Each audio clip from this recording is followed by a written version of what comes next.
మనం ఇలా కూడుకున్న ప్రతిసారి 2 సెషన్లు ఉంటాయి.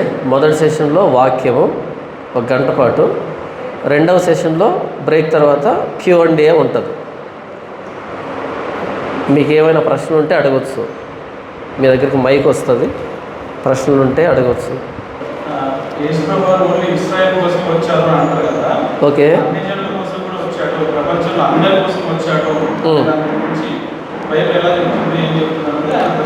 ఓకే. బైబిల్లో ప్రభువైన యేసుక్రీస్తు వారు ఇశ్రాయేలు కోసం వచ్చాడని కొన్ని చోట్ల వ్రాయబడింది. మరి అన్ని జనుల కోసం కూడా వచ్చాడా అనేది మీరు అడుగుతున్నారు కదా. అది ఒక స్ట్రాంగ్ ఎవిడెన్స్ కావాలంటున్నారు కదా. ప్రభువైన యేసుక్రీస్తు వారు ఇశ్రాయేలు కోసం మాత్రమే వచ్చాడు అనేటువంటి వ్యక్తులు కనీసం ఆదికాండం 3వ అధ్యాయం కూడా అర్థం కాలేదు వాళ్ళకి అన్నది మనం అర్థం చేసుకోవాలి. ఆదికాండం 3వ అధ్యాయము 15వ వచనాన్ని మీరు చూస్తే, ఎవరైనా చదివి వినిపిస్తారా? మరియు నీకును స్త్రీకిని నీ సంతానమునకును ఆమె సంతానమునకు వైరము కలుగజేసేదను, అది నిన్ను తల మీద కొట్టును. అది అన్న దగ్గర 1 నంబర్ ఉందా? ఆయన నిన్ను తల మీద కొట్టును, నీవు దానిని మడెం మీద కొట్టుదువు అని చెప్పాను. ఎవరితో మాట్లాడుతున్నాడు దేవుడు ఇక్కడ? హవ్వ అంటే జీవము గల ప్రతివానికి తల్లి. ఆదాము మనందరి ఆది తండ్రి, హవ్వ జీవం కలిగిన ప్రతివానికి తల్లి. మనం ఎవరి సంతానం? ఆదాము సంతానం కదా, హవ్వ సంతానం. ప్రపంచంలో ఉన్న ప్రతి ఒక్కడు ఆయన ఒకరి నుండి ప్రతి జాతి మనిషిని సృష్టించి కదా, ప్రతి జాతి ఎవరైనా సరే ఆదాము హవ్వల నుంచే వచ్చారు. ఆ ఆది తల్లిదండ్రులకు చేయబడుతున్న వాగ్దానం ఏంటంటే, భవిష్యత్తులో నీకు స్త్రీ సంతానానికి. స్త్రీ సంతానం అంటే ఏంటి? సంతానం ఎలా వస్తుందంటే స్త్రీ పురుషులకి రావాలి. కానీ ఇక్కడ దేవుడు ఏమన్నాడు? స్త్రీ సంతానం అంటే పురుషుని ప్రమేయం లేకుండా రావాలి. ఇక్కడ హవ్వ ఎక్కడి నుంచి వచ్చింది? పురుషునిలో నుండి వచ్చింది. హవ్వ పురుషునిలో నుండి వస్తే, హవ్వ పురుషునిలో నుండి వస్తే ఈ హవ్వ ద్వారా పాపం వచ్చింది కదా. భవిష్యత్తులో హవ్వ నుండి అంటే స్త్రీ నుండి పురుషుడు వస్తాడు. ఏదైనా తోటలో పురుషుడి నుండి స్త్రీ వచ్చింది, స్త్రీ పాపంలో పడిపోయింది, అలా మానవ జాతి అంతటికి మరణం వచ్చింది. అయితే ఏదైనా తోట ఈ క్రమం అన్నది రివర్స్ అవుతుంది భవిష్యత్తులో. ఎలాగంటే స్త్రీ నుండి పురుషుడు వస్తాడు, స్త్రీ సంతానం. కన్యక గర్భవతి కుమారుని కంటుంది. ఆయన ఎవరు? ప్రభువైన యేసుక్రీస్తు వారు. ఈ ప్రభువైన యేసుక్రీస్తు వారి ద్వారా మరణం ఓడించబడుతుంది. పురుషుడి నుండి స్త్రీ వస్తే, స్త్రీ నుండి మరణం వస్తే, రెండవసారి స్త్రీ నుండి పురుషుడు వచ్చి ఈ పురుషుడి నుండి మరణానికి విరుగుడు వస్తుంది. మరణం అనే ముళ్ళు ఎరవబడుతుంది. పాపానికి, శాపానికి, ఈ దాస్యానికి విముక్తి వస్తుంది అని చెప్పబడింది కదా. ఇప్పుడు చెప్పండి, ప్రపంచంలో ఏ మానవుడైనా ఆదాము హవ్వ నుంచే రావాలి. వాళ్ళతో చేయబడుతున్న వాగ్దానం ఏంటంటే స్త్రీ సంతానం ప్రభువైన యేసుక్రీస్తు వారు. ఇప్పుడు చెప్పండి, ప్రభువైన యేసుక్రీస్తు వారు ఎవరి కోసం వచ్చాడు? అందరి కోసం, మానవులందరి కోసం ప్రభువైన యేసుక్రీస్తు వారు వచ్చారు. అయితే నేను నశించిన ఇశ్రాయేలు గొర్రెల దగ్గరికే తప్ప అన్ని జనుల దగ్గరికి పంపబడలేదని యేసు ప్రభు ఎందుకు అన్నాడు? ఎక్కడన్నాడు? మత్తయి సువార్త 10వ అధ్యాయంలో అన్నాడు ఆయన. మత్తయి సువార్త 10వ అధ్యాయం 5వ వచనంతో మత్తయి సువార్త అయిపోయిందా, లేకపోతే 28వ అధ్యాయం చివరి వచనం దాకుందా? కదా 28వ అధ్యాయం 19 నుంచి మనం చదివితే, ఇప్పుడు నాకు భూమి మీదను పరలోకం మీదను సర్వాధికారం ఇవ్వబడింది, కాబట్టి మీరు సర్వలోకానికి వెళ్ళి సర్వ సృష్టికి వెళ్ళి సువార్త ప్రకటించి నా గురించి చెప్పి నాకు శిష్యులుగా చేయండి అని అక్కడి నుంచి గ్రేట్ కమిషన్ అంటారు దాన్ని. అక్కడి నుంచి అపోస్తులు పంపించాడు. మరి 10వ అధ్యాయంలో నశించిన ఇశ్రాయేలు గొర్రెల దగ్గరికి ఎందుకు అన్నాడు అంటే, ధర్మశాస్త్రం ఇవ్వబడింది వాళ్ళకే. ఆ ధర్మశాస్త్రం తీసుకున్న మోషే కూడా నెరవేర్చలేదు. కాబట్టి మొదట ధర్మశాస్త్రాన్ని నెరవేర్చినప్పుడే ఆ వ్యక్తి మాటని మిగిలినటువంటి ఇశ్రాయేలు వినడానికి అర్హత వస్తుంది ఆయనకి. అందరిలాంటి వ్యక్తి అయితే యేసు ప్రభు, ధర్మశాస్త్రం నెరవేర్చలేని వ్యక్తి అయితే యేసు ప్రభు మాటని మిగతా వాళ్ళు వినేదానికి అవకాశం లేదు, యూదులు వినేదానికి అవకాశం లేదు. కాబట్టి ధర్మశాస్త్రాన్ని తీసుకున్న మోషే కంటే దాన్ని గొప్పవాడైనప్పుడే, ధర్మశాస్త్రం నెరవేర్చినప్పుడే యేసు ప్రభు చెప్పడానికి అర్హుడవుతాడు యూదులకి. కనుక ధర్మశాస్త్రం పట్టుకున్న వాళ్ళకి మొదట వీళ్ళకి సువార్త ప్రకటించబడాలి, రాజ్య సువార్త ప్రకటించబడాలి. తరువాత ఆయన శిలువ మీద ప్రాణం పెట్టి తిరిగి లేచిన తర్వాత సర్వప్రపంచానికి సువార్త వెళ్తుంది. కనుక యేసు ప్రభు మీరు మొదట ఎప్పుడు ఆయన బ్రతికున్నప్పుడు, ఆయన ఉన్నప్పుడు, సజీవంగా ఉన్నప్పుడు ఏం చెప్పాడు అంటే, మొదట ఇశ్రాయేలు దగ్గరికి వెళ్ళండి, ఆయన తిరిగి లేచిన తర్వాత ఇప్పుడు ప్రపంచానికి వెళ్ళండి. మీరు మొదట ధర్మశాస్త్రం పట్టుకున్న వాళ్ళకి వాళ్ళ ధర్మశాస్త్రంలో యేసు ప్రభువుని గురించినటువంటి ప్రవచనాలు ఎక్కడెక్కడ ఉన్నాయో, యేసు ప్రభు ముంగుర్తులు ఏంటో, ధర్మశాస్త్రం నెరవేర్పు ప్రభు అయిన యేసుక్రీస్తు వారు ఎలాగో, ధర్మశాస్త్ర సారం ఏంటో మొదట వాళ్ళకు తెలియాలి కదా. అటు తర్వాత ఇశ్రాయేలీలు అందరూ సువార్థికులు అవుతారు ప్రపంచానికి వెళ్ళడానికి. అంతేనా? మొదట ఇశ్రాయేలీలకి అర్థమైతే తర్వాత వీళ్ళందరూ సువార్థికులు అవుతారు. ఇది మొత్తం ప్రపంచానికి ప్రణాళిక. కనుక ఆయన ఇశ్రాయేల్ కోసమే వచ్చాడు, అన్యజనుల కోసం రాలేదన్నది అపరిపక్వమైనటువంటి ఆలోచన. నేను మిమ్మల్ని అనట్లేదు, ఇది బయట తిరుగుతున్నటువంటి ఆలోచన. ఇదిగో ఇక్కడ ఇలాగ ఉంది కదా అని. అంతటితో మత్తయి సువార్త అయిపోలేదు. అది మత్తయి సువార్త 10వ అధ్యాయం 5వ వచనం మాత్రమే. మత్తయి సువార్త మొత్తం 28 అధ్యాయాలు ఉన్నాయి, మొత్తం చివరిదాకా రావాలి. అంతేనా? ఇప్పుడు ఇక్కడ మీటింగ్ పెట్టాం, మీరంతా వచ్చారు. ఇప్పుడు నేను వచ్చింది మీకోసమేనా? కాదు, మిమ్మల్ని ఆధారం చేసుకొని మొత్తం అందరిని పిలవడానికి కదా. ఇప్పుడు ఫోన్ నెంబర్లు తీసుకున్నారా? దాని అర్థం ఏంటి? ఎక్కువ సర్కిల్ ఉంది, పెద్ద సర్కిల్ ఉంది, ఇది చిన్న సర్కిలే, ఇంతటితో కాదు, అయిపోలే. యేసు ప్రభు కూడా ఇశ్రాయేలుకు మొదట ఆయన ఎవరో అర్థమైతే ప్రతి ఇశ్రాయేలుడు సువార్థికుడు అవుతాడు. మత్తయి సువార్త 28వ అధ్యాయం చివరి దాకా వస్తేనే మత్తయి సువార్త పూర్తయినట్టు. కాబట్టి యేసు ప్రభు ఎవరి కోసం వచ్చాడు? స్త్రీ సంతానం కోసం, మానవ జాతి కోసం. అందులో ఇశ్రాయేలు మొట్టమొదట ఆయన్ను చూశారు. యూదుల్లో నుంచే రక్షణ కలుగుతున్నది, యూదులోంచి వచ్చాడు ఆయన. అక్కడి నుంచి వచ్చి సర్వ ప్రపంచానికి సువార్తను పంపించాడు. ఎందుకు సర్వ సృష్టికి సర్వలోకానికి అని అన్నాడు? ప్రతి మానవుడు ఆయన చేసినటువంటి వ్యక్తి కాబట్టి, ప్రతి మానవుడి కోసం ఆయన శిలువలో ప్రాణం పెట్టాడు కాబట్టి. అయితే క్రైస్తవ మీద బురద జల్లడానికి, బైబిల్ తప్పుగా చిత్రీకరించడానికి, యేసు ప్రభు వాళ్ళ కోసమే అని చెప్పడానికి అపవాది పన్నినటువంటి పన్నాగమే ఆయన ఇశ్రాయేల్ కోసం వచ్చాడు, మిగతా వారి కోసం కాదు అనేటువంటి కుయుక్తి, కుతంత్రము. నేను ఇప్పుడు మీకు ఆదికాండం 3వ అధ్యాయంలో చూపించాను. అప్పుడు ఇంకా ఎవరు లేరు, కనీసం కయ్యను హేబెలు కూడా లేరు, ఇద్దరే ఉన్నారు. అప్పుడు చేయబడిన వాగ్దానం ప్రభు అయిన యేసుక్రీస్తు వారు ఈ లోకానికి వస్తాడని. నీవు అతని మడి మీద కొడతావు. మడి మీద అంటే సిలువ, ప్రభు అయిన యేసుక్రీస్తు వారి సిలువ. అంటే ప్రభు అయిన యేసుక్రీస్తు వారి సిలువ వారు ఏదైనా తోటలోంచి బయటకు రాకముందే తీర్మానం చేయబడింది, ఆయన నిత్య ప్రణాళికలో ఉంది. కాబట్టి ప్రతి మానవుడి కోసం ప్రభు అయిన యేసుక్రీస్తు వారు వచ్చాడు. సమాధానం అర్థమైందా అన్న? ఇంకెవరైనా ప్రశ్నించాలనుకుంటున్నారా? వందనాలు బ్రదర్. క్వశ్చన్ కొంచెం లెంతీగా ఉంటుంది, కానీ ఒక క్వశ్చన్ అండి. ఇర్మియా గ్రంథం 4వ అధ్యాయం 23వ వచనం చెప్పండి, చదవండి. నేను భూమిని చూడగా అది నిరాకారముగాను శూన్యముగాను ఉండేది. ఆకాశము తట్టు చూడగా అంతటా వెలుగు లేకపోయింది. పర్వతములను చూడగా అవి కంపించుచున్నవి, కొండలన్నీ కదులుచున్నవి. నేను చూడగా నరుడొక్కడు లేడు. నేను చూడగా నరుడొక్కడు లేకపోయాను. నరుడు లేడు కానీ అక్కడ ఆకాశ పశువులని ఎగురుచున్నాడు. నేను చూచుచుండగా బలవంతమైన భూమి ఎడారి అయ్యాడు. అందులోని పట్టణములన్నీ యెహోవా కోపాగ్ని నిలవలేక, ఆయన ఎదుట ఉండలేక పడగొట్టబడి ఉండేది. ఇది ఒకటి రిఫరెన్స్. ఇంకొకటి మన కీర్తన 16:2 నేను ఇలాగను, భూమి మీద ఉన్న భక్తులే నాకు శ్రేష్ఠులని. నా క్వశ్చన్ ఏంటంటే, ఇప్పుడు దేవుడు ఈ సృష్టిని చేసుకొని 6,000 సంవత్సరాలు అయిందని ఒక విద్య చెప్తున్నాడు. కానీ ఈ భూములు చేసుకొని దేవుడు కాదు, ఈ సైన్స్ ఆఫ్ గాడ్ అనే ఒక బుక్లో డాక్టర్ ఎల్ స్కోలెడ్ అనే ఒక సైంటిస్ట్ ఏం చెప్తాడంటే 16 బిలియన్స్ ఇయర్స్ అయితే చెప్తున్నాడు.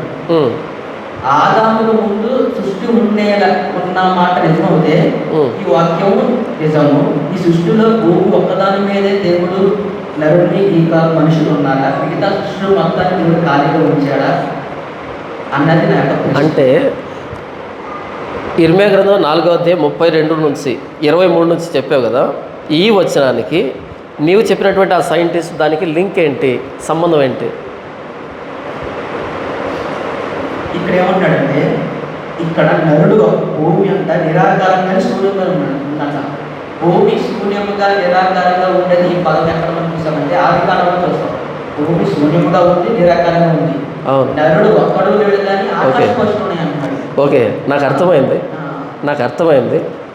ఇది నీ ప్రశ్నేనా, ఇంకా ఎవరైనా చెప్పావా? ఇది ఒక స్కాలర్ చెప్తే ఉన్నాను. ఈ ఒక వాక్యం చూడండి, నమ్మలేదు. ఇంకొక వాక్యం చూడండి కదా, 16 అది వదిలే. ఇక్కడ ఈ ప్రశ్న అన్నది నీదేనా లేకపోతే ఇంకెవరిదైనా? ఈ ప్రశ్న నీదే. ఓకే, ఈ 4వ అధ్యాయం అన్నది దేని గురించి అంటే నెబుకద్నెజరు యెరూషలేము మీద దాడి చేయబోయేటువంటి సందర్భం. ఆయన దాడి చేసినప్పుడు యెరూషలేము ఎలా తయారవుతుంది అనే దాని గురించినటువంటి సందర్భం ఇది. ఇక్కడ భూమి అంటే మొత్తం గ్లోబ్ కాదు, ఇక్కడ భూమి అంటే జెరూసలేం. ఓకేనా? ఇప్పుడు నేను చదివి వినిపిస్తాను. 4వ అధ్యాయము 3వ వచనం నుంచి, యూదా వారికిని యెరూషలేం నివాసులకును యెహోవా ఎలాగో సెలవిచ్చుతున్నాడు. ఎవరు చెప్తున్నాడు ఈ మాట? యూదా వారికి, యూదా క్యాపిటల్ సిటీ జెరూసలేం, యూదా వారికి యెరూషలేం నివాసులకి ఎలా సెలవిస్తున్నాడు? ముళ్ళ పొదల్లో విత్తనం చల్లక మీ బీడు భూములు దున్నుడి, అవిధేయులై ఉండుట మానుకొని మీ దుష్టక్రియలను బట్టి ఎవడను ఆర్పివేయలేనంతగా నా ఉగ్రత అగ్నివలే కాల్చకుండానట్లు యూదా వారులారా, యెరూషలేం నివాసులారా, యెహోవాకు లోబడి ఉండుడి. యూదాలో సమాచారం ప్రకటించుడి, యెరూషలేంలో చాటించుడి, దేశంలో బోర ఊదుడి. దేశం అంటే యూదయ దేశం,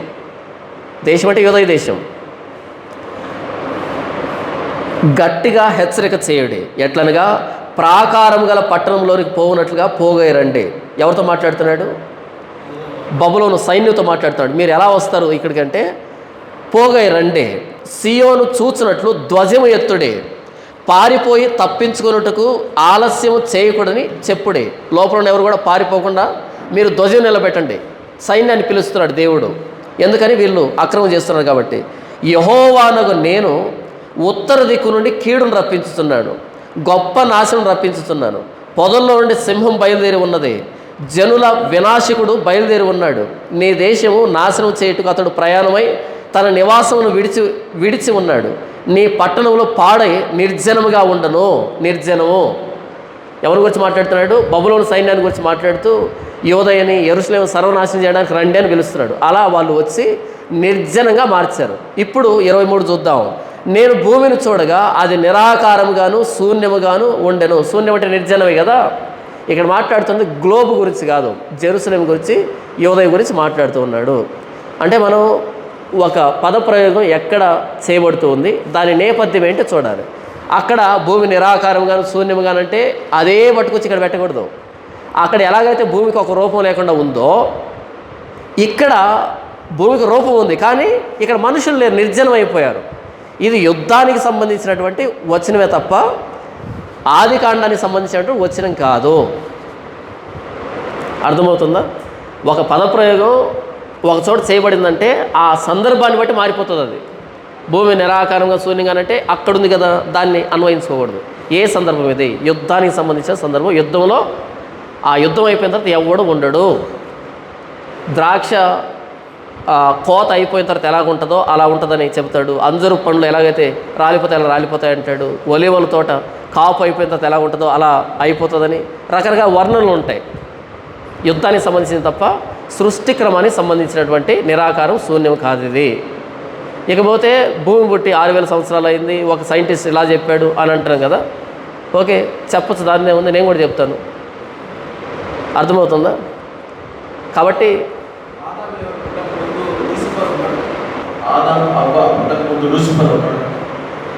ఆదాము హవ్వ పుట్టక ముందు లూసిఫర్ ఉన్నాడా అనంటే మనం యెషయా గ్రంథం 14వ అధ్యాయంలో తేజో నక్షత్రం అన్న దగ్గర లూసిఫర్ అనే మాట వ్రాయబడింది. ఆదాము హవ్వ పుట్టక ముందు లూసిఫర్ ఉన్నాడా? లూసిఫర్ ఎలా పుట్టాడు? లూసిఫర్ ఎందుకు వచ్చాడు? లూసిఫర్కి దేవునికి సంబంధం ఏంటి? ఇవన్నీ కూడా మన బైబిల్లో రాయబడలే. నేరుగా ఎలా ప్రారంభమైందంటే పాపం చేయడానికి కారణం అపవాది ప్రేరేపణ అనే కోణంలో రాయబడింది. ఇక వాడి పుట్టు పూర్వోత్తరాలు మనకు బైబిల్లో లేవు. చెబుతాను వినండి. అయితే మోర్మన్స్ బుక్ ఉంది కదా, మోర్మనిజం ఉంది చూసారా, వాళ్ళకి పుస్తకం ఉంది కదా, ఆ పుస్తకంలో ఇలాంటి తమాషాలన్నీ రాయబడ్డాయి. ఈ ఏదైనా తోట ముందు ఏంటంటే అని మనోళ్ళు ఏం చేశారు అంటే అక్కడున్నటువంటి విషయాలని తెలియకుండా పాపం వంట పట్టించుకొని దానికి సంబంధించిన రెఫరెన్స్లు వెతుకొని బైబిల్ని దాన్ని ఏకం చేస్తున్నారు. చాలామంది తెలియదు. అపవాది ఎలా పుట్టాడు అన్నది బైబిల్లో లేదు. వాడు ఎప్పుడు పుట్టాడు లేదు, ఎందుకు వచ్చాడు ఆదాము హవ్వల దగ్గరికి లేదు, దేవుడు ఎందుకు చేశాడు ఇదంతా లేదు. ఇదంతా మోర్మనిజానికి సంబంధించిన పుస్తకంలో ఉంది. అయితే దాన్ని ఎవరో పట్టుకొచ్చి ఇక్కడ ప్రసంగించారు. దానికి సంబంధించిన రెఫరెన్స్ మనోళ్ళంతా వెతుక్కుంటూ ఉన్నారు. ఇలా యుద్ధం జరిగింది, అలా జరిగింది, ఇలా జరిగిందని. బైబిల్ అలా పరిచయం చేయలేదు. పాపం చేయడానికి కారణం దేవుడు కాదు, పాపం చేయడానికి కారణం అపవాది ప్రేరేపణ. పాపం ఎలా జరిగిందంటే దేవుని మాటన అవిధేయత చూపించారు, దానికి కారణం అపవాది అనే దగ్గర ప్రారంభమైంది తప్ప మిగతా విషయాలు మా బైబిల్లో చెప్పబడలేదు. కాబట్టి ఆదాము హవ్వల కంటే ముందు అపవాది ఉన్నాడా లేకపోతే వీళ్ళ తర్వాత ఉన్నాడా ఈ విషయాలన్నీ కూడా నాకు తెలియదు, ఎందుకంటే రాయబడలేదు కాబట్టి. ఇంకెవరికైనా ప్రశ్న ఉందా? వందనాలు బ్రదర్. బ్రదర్, ఈ మొదటి సమయాల గ్రంథంలో ఇశ్రాయేలు మొదటి రాజైన సౌలు బైబిల్ ప్రకారం పరదేశంలో ఉన్నాడా, నరకంలో ఉన్నాడా? సౌలు ఇశ్రాయేలుకు మొట్టమొదటి రాజు. ఆయన దేవుడే ఏర్పాటు చేస్తున్నాడు.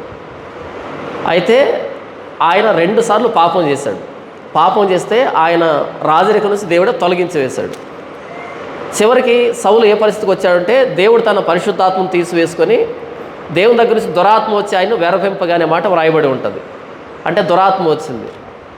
ఆయన సరిగ్గా పరిపాలించిన 2 సంవత్సరాలు అయితే 38 సంవత్సరాలు అల్లుని చంపడానికి ప్రయత్నం చేశాడు. దావీదును చంపడానికే ఆయన పరిపాలన అంతా అయిపోయింది. దేవుడు ఆయన్ని విసర్జించాడని చెప్పడానికి దురాత్మ వచ్చింది.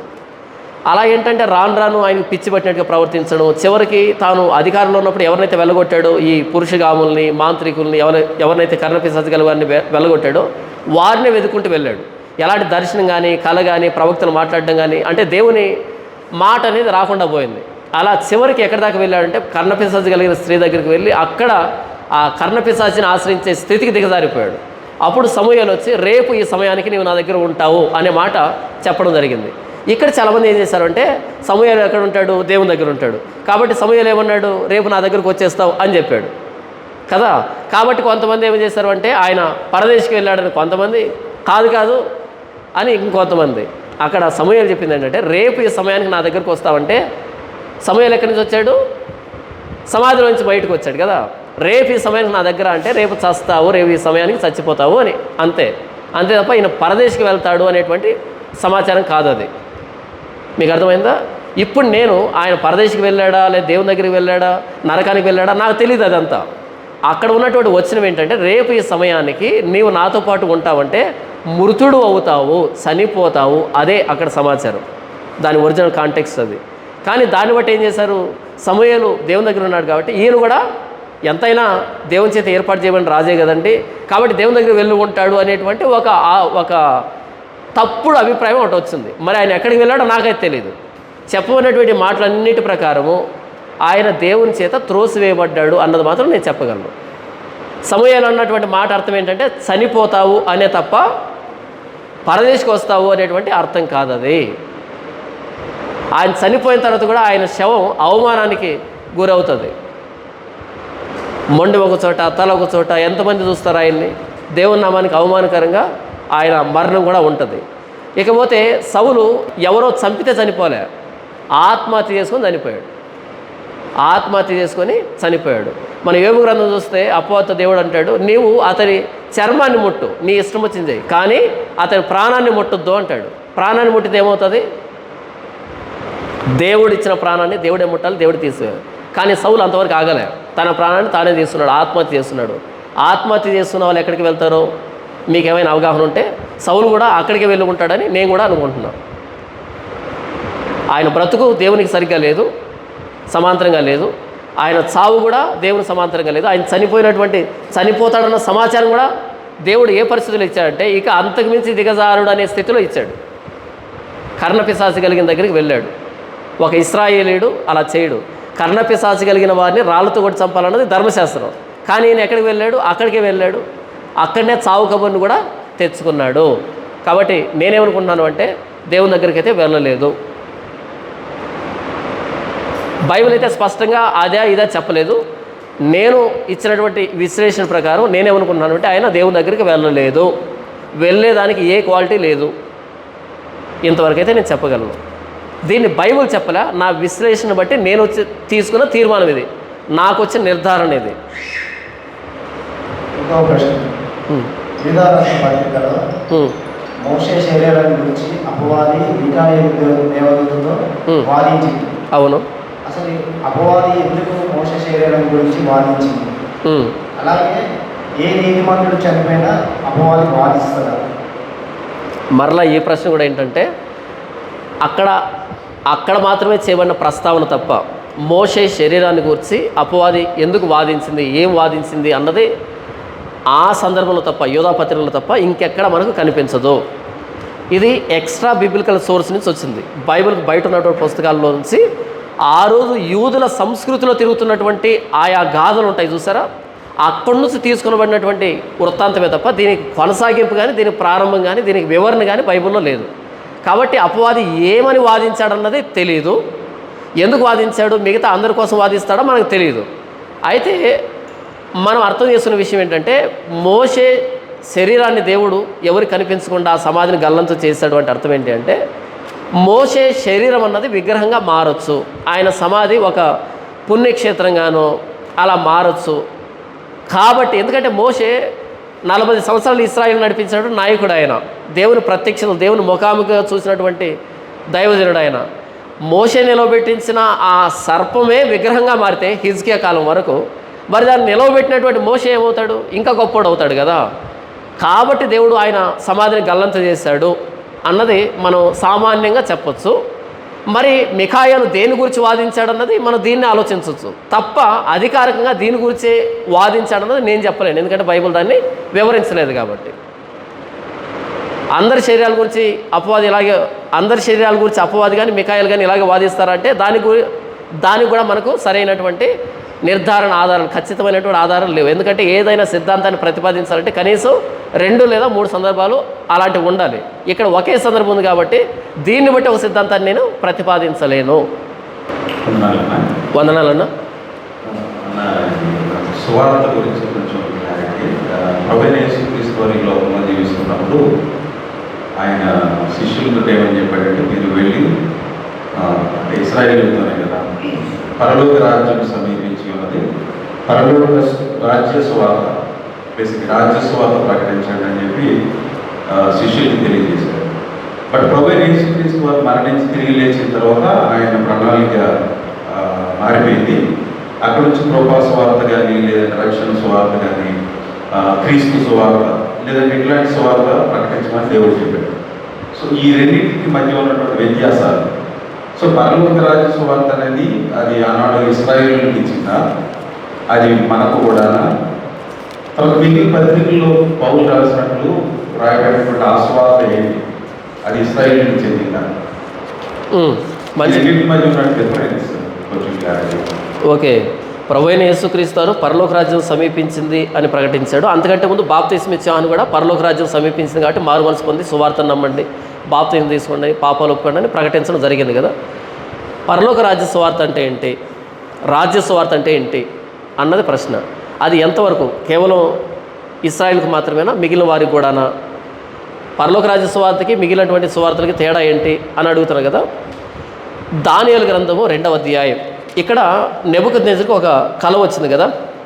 ఆ కల వచ్చినప్పుడు ఆ కలలో బ్రహ్మాండమగు ప్రతిమ కనిపించడం, ఆ ప్రతిమ లోహాలు, బంగారం, వెండి, ఇత్తడి, ఇనుము, చివరిలో పాదములతో మిళితమైనటువంటి మట్టి, తర్వాత చేతి సహాయం లేకుండా తీయబడినటువంటి రాయి, ఇదంతా మనం చూస్తాం కదా. 2వ అధ్యాయం దానియేలు గ్రంథము 44వ వచనంలో ఆ రాజుల కాలంలో, ఏది పాదాలు గురించినటువంటి చెప్పినట్టు సందర్భం అది. ఆ రాజుల కాలంలో అంటే రోమన్ గవర్నమెంట్ ఎండింగ్లో ఆ రాజుల కాలంలో పరలోకమందున దేవుడు ఒక రాజ్యమును స్థాపించును. ఎక్కడ స్థాపిస్తాడు? భూమి మీద స్థాపిస్తాడు. రోమన్ చక్రవర్తులు పరిపాలిస్తున్నటువంటి ఆ కాలంలో, బలహీనమైనటువంటి ఆ సమయంలో పరలోకమందున దేవుడు ఒక రాజ్యాన్ని స్థాపిస్తాడు. ఈ 4 రాజ్యాలన్నీ భూ సంబంధమైన రాజ్యాలే. ఇప్పుడు స్థాపించే రాజ్యం కూడా భూ సంబంధమైన రాజ్యమే. అయితే ఎలా వస్తుంది ఈ రాజ్యం అంటే చూడండి, ఆ రాజుల కాలంలో పరలోకమందున దేవుడు ఒక రాజ్యమును స్థాపించును, దానికి ఎన్నటికీ నాశనం కలగదు. పైన చెప్పబడిన రాజ్యాలన్నిటికీ నాశనం ఉంది, కానీ ఇప్పుడు స్థాపించబడే రాజ్యానికి అంతం లేదు, నాశనం లేదు. ఆ రాజ్యము దాన్ని పొందిన వారికి కాక మరెవరికి చెందదు. అది ముందు చెప్పిన రాజ్యములన్నింటిని పగలగొట్టి నిర్మూలన చేయను, కానీ అది యుగముల వరకు నిలుచును. చేతి సహాయం లేక పర్వతం నుండి తీయబడిన ఆ రాయి ఇనుమును, ఇత్తడిని, మట్టిని, వెండిని, బంగారమును పగలగొట్టగా తమను చూచితరే. ఇందువలన మహాదేవుడు ముందు జరగబో సంగతి రాజునకు తెలియజేసి ఉన్నాడు. కల నిశ్చయము, దాని భావము నమ్మదగినది అని దానియేలు రాజుతో చెప్పగా, ఈ 4వ రాజ్యం రోమా సామ్రాజ్యం చివరిలో ఒక రాయి రావడం, దాన్ని పగలగొట్టడం, అది భూతలమంత పెద్దదిగా మారడం, దానికి ముందున్నటువంటి రాజ్యాలన్నీ గాలి కొట్టుకుని వాడు చూశాడు కదా. ఇది యూదులకు తెలుసు. ఇశ్రాయేల్ చేతిలో ఉన్నటువంటి ఆ ధర్మశాస్త్రంలో ఈ మాట రాయబడింది. కాబట్టి వాళ్లకు బాప్తిసం ఇచ్చి ఏమంటాడు అంటే, పరలోక రాజ్యం సమీపించింది. ఏ పరలోక రాజ్యం? దానియేలు గ్రంథంలో చెప్పబడినటువంటి పరలోకమందున దేవుడు ఒక రాజ్యాన్ని స్థాపిస్తా అన్నాడే, ఆ రాజ్యం ప్రారంభమైంది, సమీపించింది. ఆ రాయి మరెవరు కాదు, ప్రభువైన యేసుక్రీస్తు వారు. ఈ పరలోక రాజ్యంలోనికి ఏంటి, రోమన్ గవర్నమెంట్లో నుంచి ఈ పరలోక రాజ్యంలోకి రావాలి అంటే ఎలా రావాలి? మారు మనసు ద్వారా, పశ్చాత్తాపం ద్వారా, పాపాలు ఒప్పుకుంటూ బాప్తిసం ద్వారా రావాలి. ఇది పరలోక రాజ్యం సమీపించింది అనేదానికి. పరలోక రాజ్యం సమీపించింది. ప్రభువైన యేసుక్రీస్తు వారు శిలువలో ప్రాణం పెట్టి తిరిగి లేచిన తర్వాత, ఇప్పుడు నాకు పరలోకమందును భూమి మీదను సర్వాధికారం అనుగ్రహించబడింది, వచ్చేసింది పరలోక రాజ్యం. కాబట్టి ఇప్పుడు మీరు సర్వలోకానికి వెళ్ళి సర్వ సృష్టికి సువార్త ప్రకటించండి. నమ్మి బాప్తిసం పొందిన వారు రక్షింపబడతారు, నమ్మని వారికి శిక్ష విధించబడతారు. అదే పెంతెకోస్తు పండుగ దినాన మొట్టమొదటి సంఘం ఏర్పాటు. సంఘమే పరలోక రాజ్యం, భూమి మీద ఉన్నటువంటి పరలోక రాజ్యము. ప్రభువైన యేసుక్రీస్తు వారు భూమి మీద ఉన్నప్పుడు పరలోక రాజ్యం సమీపి దగ్గరకు వచ్చేసింది. ఎలా దగ్గరకు వచ్చింది? ప్రభువైన యేసుక్రీస్తు వారు ప్రసంగిస్తూ ఉంటే అందరూ పరలోక రాజ్యం ఎలా వస్తుందో, హఠాత్తుగా వస్తుందేమో అనుకున్నారు. అప్పుడు యేసు ప్రభు అన్నాడు, అది బహిరంగంగా హఠాత్తుగా కనిపించదు. దయ్యాలు వెలగొట్టబడుతున్నాయి, రోగాలు వెళ్ళిపోతున్నాయి, చనిపోయిన వాళ్ళు తిరిగి లేస్తున్నారు. ఇదిగో పరలోక రాజ్యం మీ మధ్యనే ఉంది. దేవుని వ్రేలుతో నేను ఇవన్నీ చేస్తున్నాను అంటే పరలోక రాజ్యం మీ మధ్యనే ఉంది, అంతే కదా. దేవుని రాజ్యంలో కదా దయ్యాలు పారిపోతాయి, దేవుని రాజ్యంలోనే కదా రోగాలు వెళ్ళిపోతాయి. రోగం వచ్చింది, ఈ అసమానతలు వచ్చింది, ఈ ప్రతికూల పరిస్థితులు వచ్చింది, ఈ దయ్యాలు వచ్చింది ఎప్పటి నుంచి? పాపం జరిగిన తర్వాత. మరలా ప్రభువైన యేసుక్రీస్తు వీటన్నిటిని పారద్రోలుతున్నాడు అంటే, ఆయన చూడగానే వెళ్ళిపోతున్నాయి అంటే దాని అర్థం ఏంటంటే దేవుని రాజ్యం వచ్చేసింది. అది ఎప్పుడు నిర్ధారణ జరిగిందంటే, ఆయన శిలువ మీద ప్రాణం పెట్టి తిరిగి లేచిన తర్వాత నిర్ధారణ జరిగింది. పరిశుద్ధాత్మ దేవుని రాకతో మొట్టమొదటి సంఘం ఏర్పాటైంది. అప్పటి నుంచి పరలోకం వచ్చేసింది. కాబట్టి ఇందులోకి మీరు రావాలంటే మారు మనసు పశ్చాత్తాపం రావాలి అని ప్రకటించబడుతూ ఉంది. మీకు అర్థమైందన్న? యేసు ప్రభు బ్రతికున్నప్పుడు, సజీవుడిగా ఉన్నప్పుడు పరలోక రాజ్యం సమీపించింది. ఏ పరలోక రాజ్యం? దానియేలు గ్రంథంలో చెప్పన్నటువంటి పరలోక రాజ్యం. ఆయన తిరిగి లేచిన తర్వాత పెంతెకోస్తు పండుగ దినాన ఆ రాజ్యంలోనికి వ్యక్తులు చేర్చబడడం ప్రారంభమైంది. ఆ 120 మందితో 3000, 5000 అలా చేర్చబడడం ప్రారంభమైంది. ఇప్పుడు మనం పరలోక రాజ్యాన్ని అనుభవిస్తున్నాం. అది దాన్ని పొందిన వారికి కాక ఇంకెవరికి చెందదు. నేను ఎవరి అధికారం కింద పనిచేస్తున్నాను? దేవుని అధికారం కింద. దేనికి భయపడతాం మనం? ప్రభువైన యేసుక్రీస్తు వారికి, ఈ లేఖనానికి తప్ప ఇంకెవరికి భయపడం మనం. దాని అర్థం ఏంటి? మనం పరలోక రాజ్యంలో ఉన్నాము, ఆయన పరిపాలనలో ఉన్నాము. ఇలా చనిపోయిన మనం పరలోకానికి వెళ్తాం. ఇక్కడ పరలోక రాజ్యంలో ఉన్న మనం చనిపోతే పరలోకానికి వెళ్తాం. అదే యేసు ప్రభు ప్రార్థన నేర్పిస్తాడు. పరలోకం ఉన్న మా తండ్రి, నీ రాజ్యం వచ్చునుగాక, గాక అని నేర్పించాడు. పెంతెకోస్తు పండుగ దినాన వచ్చేసింది. ఆ పరలోక రాజ్యం యొక్క లక్షణాలు ఏంటంటే, నీ చిత్తం పరలోకమందు నెరవేర్చున్నట్టు భూమి మీదను నెరవేరును గాక. ఇప్పుడు కూర్చొని మాట్లాడుతున్న నేను కానీ, వింటున్నటువంటి మీరు కానీ, మనం ఎవరి చిత్తానికి లోబడి బ్రతుకుతున్నాం? ఆయన చిత్తానికి లోబడి. ఆయన చిత్తానికి లోబడి ఎవరైతే బ్రతుకుతున్నారో వాళ్ళే ఆయన రాజ్యం.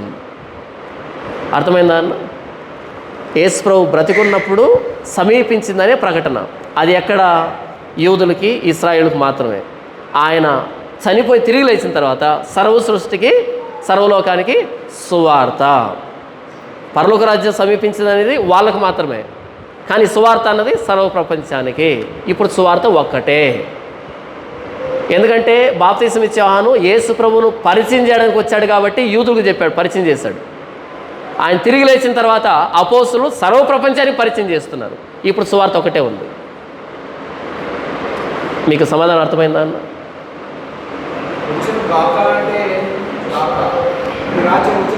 నీ రాజ్యం వచ్చును గాక అంటే వాళ్ళు ఎదురు చూస్తున్నారు పరలోక రాజ్యం కోసం. కనుక అది రావాలి అంటే ప్రభువైన యేసుక్రీస్తు మరణ సమాధి పునరుద్ధానం జరగాలి, పరిశుద్ధాత్మ దేవుడు రావాలి, సంఘం ఏర్పాటు కావాలి, అంతవరకే గాక. కానీ ఇప్పుడు విచారించాల్సిన విషయం ఏంటంటే అన్ని ప్రార్థనలు అయిపోయిన తర్వాత అందరూ నిలబడి పరలోక ప్రార్థన చేసుకుందాం అంటున్నారు. ఇంకా రాజ్యం వచ్చును కాక అంటున్నారు. మరి ఏ రాజ్యము? అసలు పరలోక ప్రార్థనని ప్రత్యేకంగా చేస్తున్నామంటే మనకు ప్రార్థన గురించి అర్థం కాలేదని. మనం చేసే ప్రతి ప్రార్థన పరలోకం కోసమే, అంతేనా? మనం చేసే ప్రతి ప్రార్థన దేనికోసం? పరలోకం కోసం. అయితే యేసు ప్రభు శిష్యులు అడిగారు, మేము ప్రార్థన ఎలా చేయాలంటే చెప్పాడు వాళ్ళకి, అంతే తప్ప అందరినీ దాన్ని చేయమని చెప్పలే. అంశాలు అయితే అవే, మనం ప్రార్థన చేసే అంశాలు అవే, వాళ్ళు ప్రార్థన చేసే అంశాలు అవే. ప్రత్యేకంగా పరలోక ప్రార్థన చేసుకుందాం అంటున్నారు అన్ని ప్రార్థన చేసిన తర్వాత. అంటే చిలక పలుకులు అంటారు కదా, ఏది నేర్పిస్తే అదే పలుకుతుంటామని అర్థం చేసుకోకుండా. కాబట్టి మనం చేసే ప్రతి ప్రార్థన పరలోక ప్రార్థనే, పరలోకానికి వెళ్ళడానికే ప్రార్థన చేస్తున్నాం. దాన్ని మనం పునరావృతం చేయాల్సిన అక్కర్లేదు. పరలోక రాజ్యం వచ్చేసింది, ఇంకా గాక లేదు, వచ్చేసింది. ప్రభువా పరలోకంలో మమ్మల్ని, పరలోక రాజ్యంలో మమ్మల్ని ఉంచావు, అందుకే మీ కృతజ్ఞతలు చెప్పచ్చు. అన్న ఒకటి చెప్పండి. ఇప్పుడు ఈ పరలోక రాజ్యానికి దేవుని రాజ్యానికి డిఫరెన్స్ రెండు ఒకటే. రెండు ఒకటే. పరలోక రాజ్యం అన్నా దేవుని రాజ్యం అన్నా రెండు ఒకటే. ఓకే. అంటే మరి ప్రభువైన యేసు తీసుకొని వచ్చిన తర్వాత ఈ లోకంలో రాజ్యం స్థాపిస్తారని అవును. అది సంఘం, సంఘం. నా రాజ్యం ఇహలోక సంబంధమైనది కాదు, నా రాజ్యం పరలోక సంబంధమైనది అంటాడు పిలాతు ఎదురుగా యేసు ప్రభు. ఒకవేళ నా రాజ్యం ఇహలోక సంబంధమైనది ఉంటే నా శిష్యులు పోరాడేవాళ్ళు అని అంటాడు ప్రభువైన యేసు. ప్రభు వాగ్దానం చేశాడు కదా, ఈ లోకం దావీదు వంశంలో నుంచి కుమారుడు అదే యేసుక్రీస్తు ప్రభు వారు, ఆయన రాజ్యం వెళ్తాడు. అవును. భౌతికంగా అది ఏర్పడినటువంటి రాజ్యం, ఆ రాజ్యం ఏంటంటే అది భౌతికమైన రాజ్యం కాదు, అది ఆత్మ సంబంధమైన రాజ్యం. ఇప్పుడు మనం ఆయన పరిపాలనలోనే ఉన్నాం. దావీదు వరుసలో వచ్చాడు, దావీదు సింహాసనం శాశ్వతంగా పరిపాలిస్తాడు, ఆయన పరిపాలిస్తూ ఉన్నాడు. ఆ రాజ్యానికి అంతం లేదు, యుగాంతం వరకు ఈ రాజ్యం ఉండనే ఉంటుంది, అంతం లేదు. ఇప్పుడు 1000 ఏళ్ల పరిపాలన, ఇది మనం ఆల్రెడీ 1000 ఏళ్ల పరిపాలనలోనే. 1000 ఏళ్ల పరిపాలన చాలా పెద్ద విషయం అన్న. నా ఛానల్లో 1000 ఏళ్ల పరిపాలననే వీడియో ఉంటుంది, చాలా పెద్ద విషయం, అది చాలా లింకులు ఓడదీయాలి. కాబట్టి 1000 ఏళ్ల పరిపాలన నా ఛానల్లో ఉంటుంది, వెళ్ళి చూడండి, అర్థమవుతుంది. థ్యాంక్ యూ అన్న.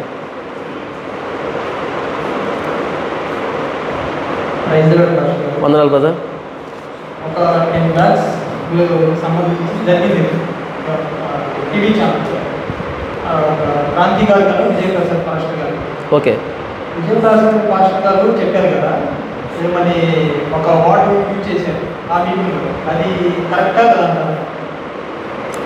2 వార్డ్స్ యూజ్ చేశారు, పింఛింది తినవచ్చా లేదా? ఓకే ఓకే, మంచి ప్రశ్న అడిగావు. ఈ ప్రశ్న మీదనే చాలా రోజుల నుంచి పెద్ద యుద్ధమే జరుగుతుంది. క్రాంతి ఛానల్లో విజయప్రసాద్ రెడ్డి 2 పదాలు అన్నాడంట, మీరు అన్నట్టుగా. నేను కూడా అదే అంటున్నానులేండి. ఒకటి, వాళ్ళు దేవుడిగా భావిస్తున్నటువంటి ఒక రాజుకి జై కొట్టాడు. నంబర్ 1 జై కొట్టాడు. నంబర్ 2 ప్రసాదం తినొచ్చు అని చెప్పాడు. తినొచ్చని చెప్పాడు, ప్రసాదం తినొచ్చు అని చెప్పాడు. ఓకే, ఫస్ట్ది ఏంటంటే ఒక క్రైస్తవుడు ప్రభు అయిన యేసుక్రీస్తు వారికి తప్ప ఇంకెవరికి జై కొట్టాడు. చివరికి వాళ్ళ నాన్నకి అమ్మకి కూడా జై కొట్టాడు. మా నాన్నకి మా మమ్మీ కూడా నేను జై కొట్టను. ఒక క్రైస్తవుడు ఎవ్వరికి జై కొట్టాడు. ఎందుకంటే జై కొట్టే అంత ఎవరిలోనూ ఏమీ లేదు ఈ ప్రపంచంలో. అందరం పాపులమే, నీతిమంతులు లేడు, ఒక్కడు లేడు. కాబట్టి క్రైస్తవుడు ఎవ్వరికి జై కొట్టాడు. జై కొడుతున్నా అంటే ఒక ప్రభువైన యేసుక్రీస్తు వారికి, ఎందుకంటే ఆయనే జయశీలు కాబట్టి. ప్రభువైన యేసుక్రీస్తు మరణాన్ని జయించినటువంటి జయశీలు కాబట్టి, పునరుద్ధారణ దేవుడు కాబట్టి, నిజమైన దేవుడు కాబట్టి ఆయనకి మాత్రమే క్రైస్తవుడు జై కొడతాడు. కానీ ఈ వ్యక్తి వెళ్ళి ఆ స్టూడియోలో కూర్చొని జై కొట్టేశాడు. దానికి ఈ వ్యక్తి చెప్పినటువంటి ఒక చచ్చు సమాధానం ఏంటంటే, ఆ వ్యక్తి నన్ను ప్రేమించి ప్రైజ్ దలాడు అన్నాడు, కాబట్టి నేను ఆ వ్యక్తిని ప్రేమించి జై కొట్టాను అన్నాడు. అప్పుడు నువ్వు ఎలా వెళ్ళాలంటే, నేను పాస్టర్ని కాదు, నేను ఒక రెడ్డిని మాత్రమే అని చెప్పి వెళ్ళాలి అక్కడికి.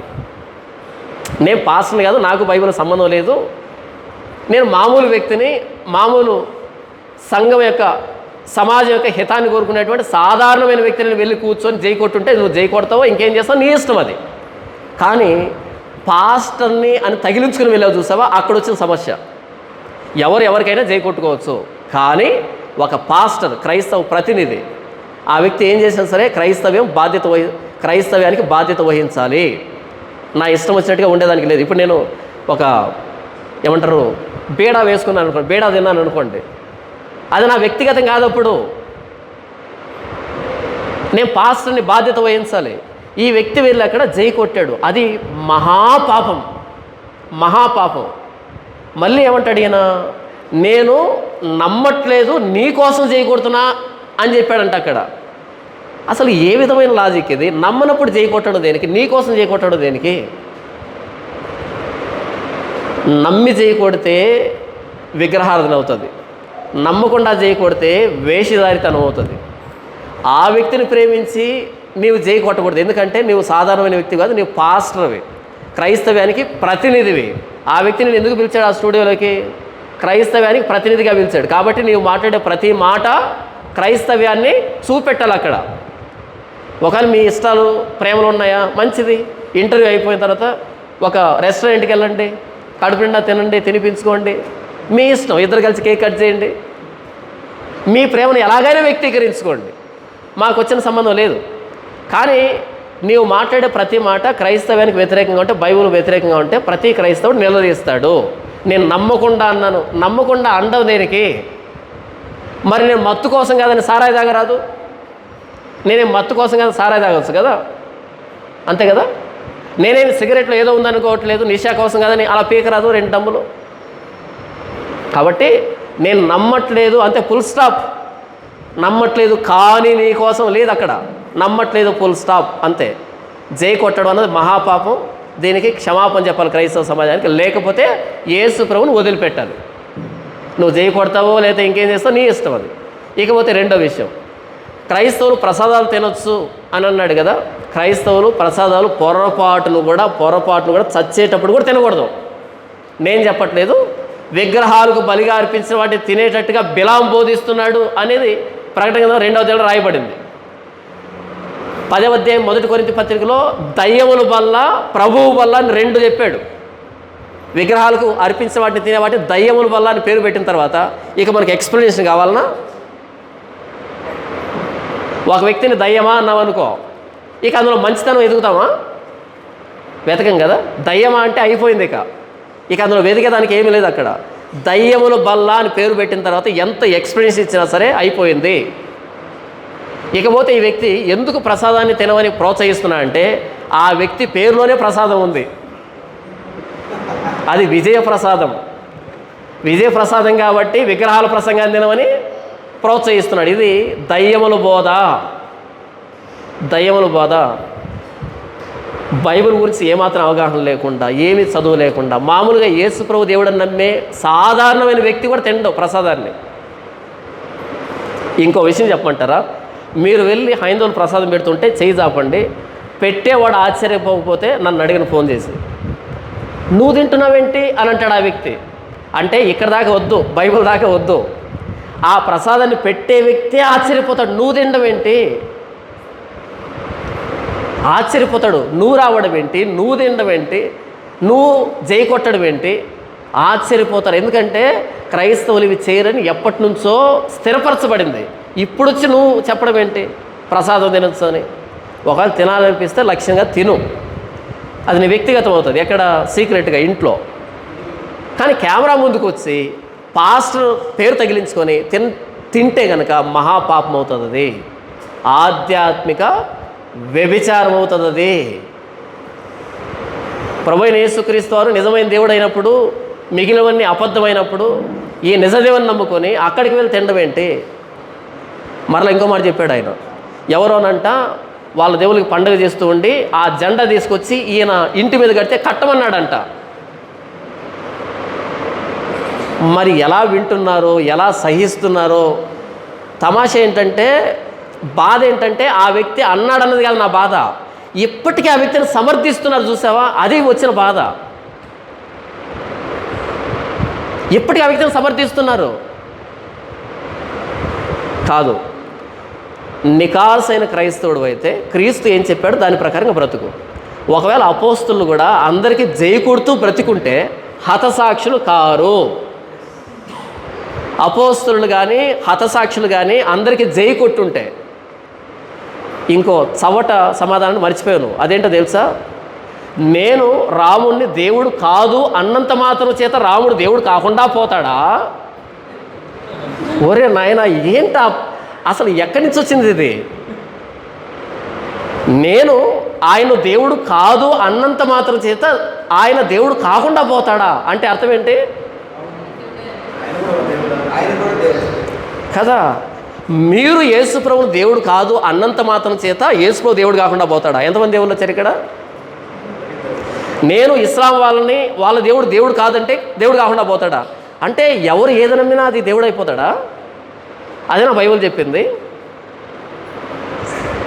ఇలాంటి ఆనిముత్యాలు ఈ చివరి నుంచి ఆ చివరి దాకా ఉన్నాయి.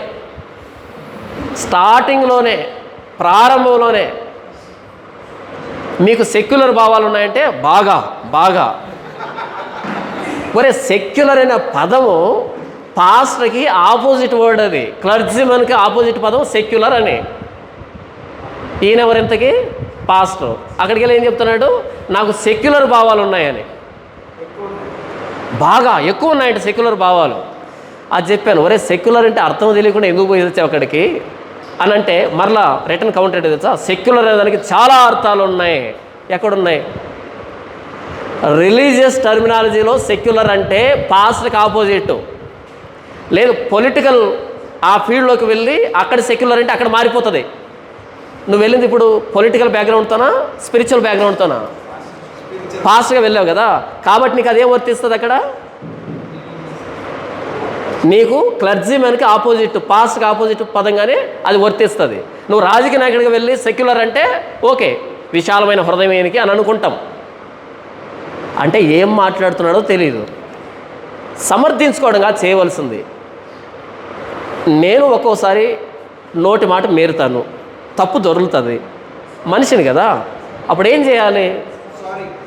తప్పు అయిపోయింది, క్షమించండి. ఎంత హుందాగా ఉంటుంది తెలుసా ఆ మాట? ఏమవుతుంది?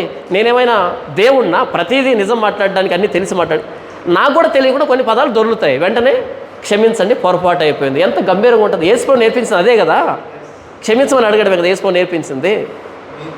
ఇప్పటికీ ఒకదాని తర్వాత ఒకటి మూసిపెట్టే ప్రయత్నం చేస్తున్నాడు. శవాన్ని ఎంత మూసిపెట్టినా వాసన వస్తూనే ఉంటుంది. శవానికి సెంటు కొట్టకూడదు. నువ్వు చేసిన తప్పు, నువ్వు మాట్లాడిన తప్పు, అసలు అక్కడికి వెళ్ళడం తప్పు. నీకంత సినిమా లేనప్పుడు వెళ్ళొద్దు. మీరు గమనించారు లేదో, ఈయన చెప్పిన ప్రతి సమాధానం ఎలాగుంటుందంటే మీ గ్రంథంలో కూడా ఉంది. నేను పురోహితుడువా? వాళ్ళ గ్రంథాల గురించి బాగా అవపోసన పట్టావా? అక్కడ ఏమీ లేదని ఈ గ్రంథాన్ని పట్టుకున్నావు. మరలా అక్కడికి వెళ్ళి ఏం చెప్తున్నాడు? మీ గ్రంథంలో లేదా? వాళ్ళ గ్రంథంలో ఉందా లేదని చెప్పడానికి వెళ్ళావా? ఈ గ్రంథంలో ఏముందో చెప్పడానికి వెళ్ళావా? నేను ఇంకో మీద వెళ్ళాడు. చెప్పు యేసుప్రభు గురించి అంటే ఓం శ్రీ కన్యసుతాయ నమః అని లేదా అంటున్నాడు. ఎక్కడుంది? వెతకండి బైబిల్లో. ఎందుకు ఈ చచ్చు సమాధానాలు దేనికి? వేదాల గురించి మనకేంటి? మనకేమైనా పని? భారతం గురించి, రామాయణం గురించి మనకేంటి పని? ఒకవేళ వాటిలో ఏదైనా ఉంది అని మనం నమ్మితే, నిజంగా తీసుకుంటే, మరి దీన్ని ఎందుకు పట్టుకోవాలి? ఆ వేదాల్లో వాటితో పాటు ఇంకా చాలా ఉన్నాయి. యేసుప్రభు శిలువ గురించి చెప్పు అంటే, అశ్వమేధ యాగంలో ఆ గుర్రం మీద ముళ్ళ కంచి ఉంది తెలుసా అంటున్నాడు. సువార్తని ఎలా ప్రకటించాలో తెలియని వాళ్ళంతా పాసులు అయిపోయారు. కాబట్టి ఏం చెప్పాను ఇంతవరకు అంటే, జై కొట్టడం తప్పు. క్రైస్తవుడు ఇంకెవరికి జై కొట్టడు. అలా జై కొట్టుంటే హతసాక్షి అనే పదం లేదు. ఏ ఎండకు ఆ గొడుగు, ఏ గాలికి ఆ గొడుగు పడితే సాపెత్తితే హతసాక్షి మరణాలు లేవు. పైన ఆకాశం మీద కానీ క్రింద భూమి మీద కానీ మనుషులు ఇవ్వబడిన ఏ నామంలో రక్షణ లేదు అన్నప్పుడే పర్సిక్యూషన్ జరిగింది. అంతే కదా? నిటారుగా గట్టిగా ఉండేది విరుగుతుంది, వంగుతుంది అనుకో, అది విరగదు కదా. ఇలా చక్కగా ఉంటే అది విరుగుతుంది, వంగదు. కానీ ఇలా వంగుతుంది అనుకో, గడ్డి ఇలా వంగుతుంటుంది కదా, అది విరగదు, జీవితంలో విరగదు. ఎప్పుడైనా గాలివానికి గడ్డి విరిగింది చూసారా? మర్రివాను విరుగుతుంది, గడ్డి విరగదు. ఇది గడ్డి. ఏ ప్లాట్ఫామ్ మీదకి వెళ్తే మళ్ళీ అంటాడు సిగ్గుశరం లేకుండా, నేను వెళ్ళింది అన్యుల ప్లాట్ఫామ్ మీదకి కాబట్టి నేను అలా చెప్పాను. చెప్పాల్సింది అక్కడే. మన చర్చిలో మనం మాట్లాడుకుంటాం, నువ్వు మాట్లాడుకుని ఇంకోటి మాట్లాడతాడు. అన్యుల ప్లాట్ఫామ్ మీదకి వెళ్ళి స్థాపించాలి అక్కడ. పౌలు అరేయోపగు సభలోకి వెళ్ళాడు ఏథెన్స్ ప్రాంతంలో. ఎవరికైనా చేకొట్టాడా? అందరిని పట్టుకొని సిలువ దగ్గర, పునరుద్ధానం దగ్గర నిలవబెట్టాడు. అందరికీ తీర్పు తీర్చబడుతుంది, ప్రభువైన యేసుక్రీస్తు తిరిగి లేవడం ద్వారా అందరికీ ఆధారం కలుగు చేశాడని చెప్పాడు. అప్పుడు వాదం వచ్చింది. అన్యుల ప్లాట్ఫామ్ మీదకి వెళ్ళి ప్రభువైన యేసుక్రీస్తు అని చెప్పడమే ధైర్యం అంటే. మన చర్చిలో మనం ఏం మాట్లాడుకున్నా అందరూ ఆమోదిస్తారు. ఇలా ప్రసాదం తినొచ్చు అని చెప్పాడు. గతంలో వ్యభిచారం చేయొచ్చు అని చెప్పాడు. శ్రీలంకలో అంట ఒక మహాతల్లి బిడ్డల ఆకలి తీర్చడానికి వెళ్ళిందంట. దాన్ని దేవుడు అర్థం చేసుకుంటాడంట. ఇప్పుడు ఆ మహాతల్లి క్రిస్టియన్ పాస్టర్ కాదు, వాళ్ళేం మిషనరీ కాదు, మనకు వాళ్ళ సంబంధం లేదు. బయట వాళ్ళు ఏం చేస్తే ఏముంటుంది, దాన్ని పట్టుకొచ్చి సరే అంతలో తెప్పి వదిలేశాడా? దీన్ని ఈ మూర్ఖులంతా అపార్థం చేసుకుంటారు, ఏదో మా అంటే వాళ్ళని అపార్థం చేసుకుంటారు, దేవుడు అర్థం చేసుకుంటాడు అని మొదలుపెట్టాడు. దేవుడు అర్థం చేసుకుంటే ఆయన అర్థం చేసుకుంటాడు కాక, దాన్ని ప్లాట్ఫామ్ వేదిక మీద నుంచి ఎందుకు ప్రకటించాము? మరి దేవుడు అర్థం చేసుకుంటుంటే వ్యభిచరింపకూడదనే మాట ఎందుకు రాయించాడు ఆయన? అర్థం చేసుకుంటాడా లేదా? ఆయన ఇష్టము, ఆవిడ ఇష్టము, ఆవిడ భవిష్యత్తు, మనకు సంబంధం లేదు. ఆవిడ క్రిస్టియన్ కూడా కాదు, ఆవిడ అది చర్చిలో కూడా జరగలేదు, అది మనకి ప్రామాణికం కాదు. ఇలా గతంలో ఏం చెప్పాడు? వ్యభిచారం చేసే వాళ్ళు దేవుడు అర్థం చేసుకుంటాడని చెప్పాడు. వడ్డీ వ్యాపారం చేయడం ఓకే అని చెప్పాడు. ఈ ప్రసాదం తినడం ఓకే అని చెప్పాడు. మొన్న వెళ్ళి జై కొట్టి వచ్చాడు. అంతకుముందు నయమాన్ని కూర్చున్నటువంటి ప్రసంగంలో ఏం చేశాడు తెలుసా? మనం అన్యుల దేవాలయంలోకి వెళ్ళి, ఎందుకు? ఒకవేళ భర్త వేసుకోవడం నమ్ముకున్నాడు, భర్త వేసుకోవడం నమ్ముకోలే, భార్య వేసుకోవడం నమ్ముకుంది. అలాంటప్పుడు భర్త కోసమని గుడిలోనికి వెళ్ళి నమస్కారం పెట్టినా సరే దేవుడు అర్థం చేసుకుంటాడని నయమాన సందర్భాన్ని చూపించాడు. ఒక సిద్ధాంతాన్ని ప్రతిపాదించాలంటే కనీసం 2 లేదా 3 సందర్భాలు ఉండాలి. అక్కడ దేవుడుగా చెప్పింది ఎలీషా అభిప్రాయం అది మనకు ఆజ్ఞ కాదు, హిస్టరీ. కమాండ్ ఏంటి, హిస్టరీ ఏంటి తేడా తెలియనటువంటి అమాయకుడు. ఇక మనం దేవుడు అర్థం చేసుకుంటాడని అన్ని పనులు చేస్తూ ఉంటే ఇక వాక్యానికి ఉండేటువంటి ఆ ప్రామాణికత ఏంటి? కుడికి కానీ ఎడమ కానీ పోకూడదంటే అర్థం ఏంటి? ఇలా ఆ కేఆర్టీవీలో మనోడు ఇచ్చిన పర్ఫార్మెన్స్ అంతా వాక్యానికి వ్యతిరేకం, క్రైస్తవానికి వ్యతిరేకం. ఇంకా ఆ వ్యక్తిని పాస్టర్గా ప్రోత్సహిస్తున్నారంటే ఇది ఆ సంఘస్థులు చేస్తున్నటువంటి మహాపాపం. ఎందుకంటే వదిలేరు ప్రపంచం మీదకి.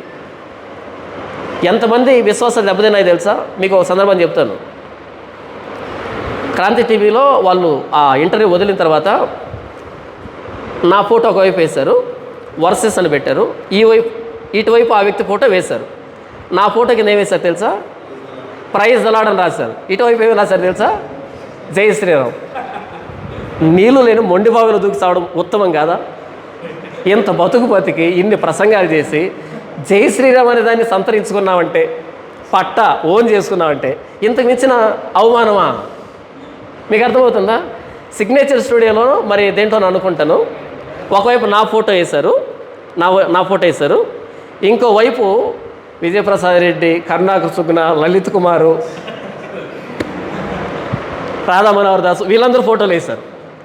నా ఫోటో పైన బైబిల్ వేశారు, అటువైపు ఫోటో మీద వేశారు సార్ భగవద్గీత వేశారు. అంటే మనోడు ఎక్కడికి వెళ్ళాడు?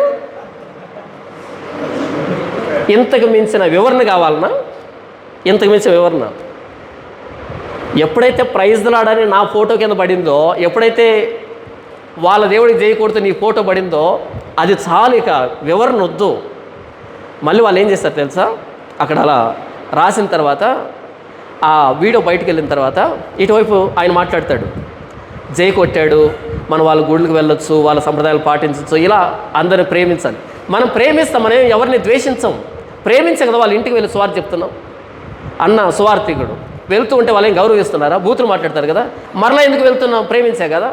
ఆ మధ్య సువార్తకి వెళ్తే ప్యాడ్ నీళ్ళు కొట్టారు సువార్థికుల మీద. సువార్త ఆగిందా? మరలా వెళ్తాం, ప్రేమించి కదా. అంటే వాళ్ళ దేవుళ్ళకి సంబంధించి ఏదైనా మనం వద్దు అంటే మనం ప్రేమించినట్టు. ఇక మతోన్మాదులు లెక్క ఒక పదాన్ని పుట్టించాడు, క్రైస్తవ మతోన్మాదులని. ఈ పదం లేదు ఎక్కడ. ఈ వ్యక్తి పుట్టించాడు క్రైస్తవ మతోన్మాదులు అంటే ఈ వ్యక్తిని వ్యతిరేకిస్తే క్రైస్తవ మతోన్మాదులని. అందులో మీరు చూస్తే ఆ వ్యక్తి మాట్లాడుతూ ఉన్నప్పుడు ఒక నా సబ్స్క్రైబర్ ఫోన్ చేసి చెప్పారు, వింటున్నారంట ఆ ప్రసంగాన్ని. అంటే కేఆర్ టీవీలో వచ్చినటువంటి జాన్ పాల్ వర్సెస్ ఇది వింటూ ఉన్నప్పుడు వాళ్ళు వేసుకొని నమ్ముకోలే, ఈవిడ ఒక్కడే వేసుకొని నమ్ముకుంది. అలా వింటూ ఉన్నంతసేపు వాళ్ళు ఆలకించారంట, వాళ్ళంతా హైందవులు.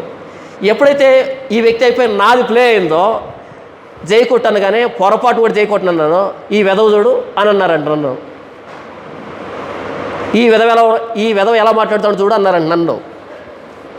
చెప్పు, నేను జైకొట్టను అన్నది అది నా వ్యక్తిగతమా, బైబిల్ సారాంశమా?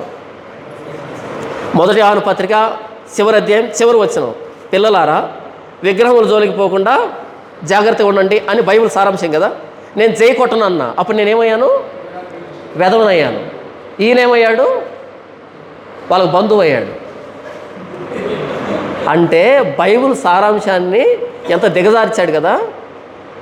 ఇంకొకసారి ఎవరైనా క్రైస్తవుడు వెళ్ళి మేము జైకొట్టము ప్రసాదాలు తినమంటే ఏమవుతారు? అందరూ వెధవలు అవుతారు. ఎవరైతే తింటారో వాళ్ళు ఏమవుతారు? నిజమైన పాస్టర్లు అవుతారు.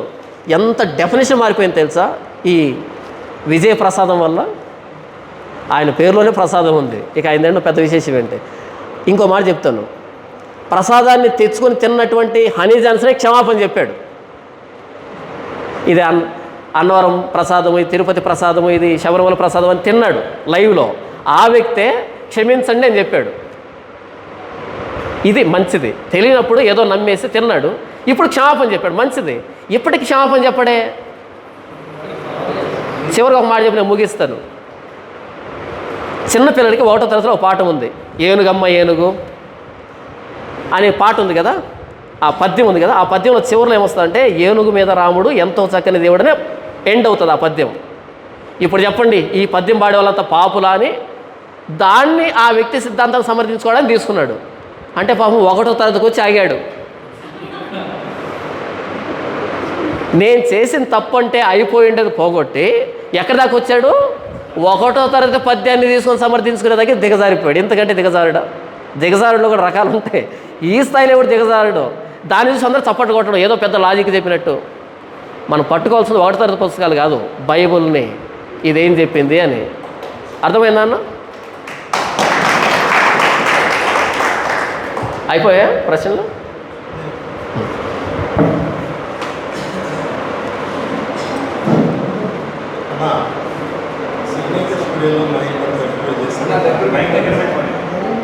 మహేందర్ ఎంకరేజ్ చేశారు కదా, అది స్టార్టింగ్ నుంచి మొన్నటి వరకు కూడా పార్ట్స్ ఆయన రిలీజ్ చేస్తూ ఆ కంపెనీస్ అన్నీ పెట్టాడు అన్నమాట. పెడితే ఏంటి ఇట్లయితే మేము సీరియస్గా తీసాము. తర్వాత ఆ ఇంటర్వ్యూ 3 hours 55 minutes ఉంది.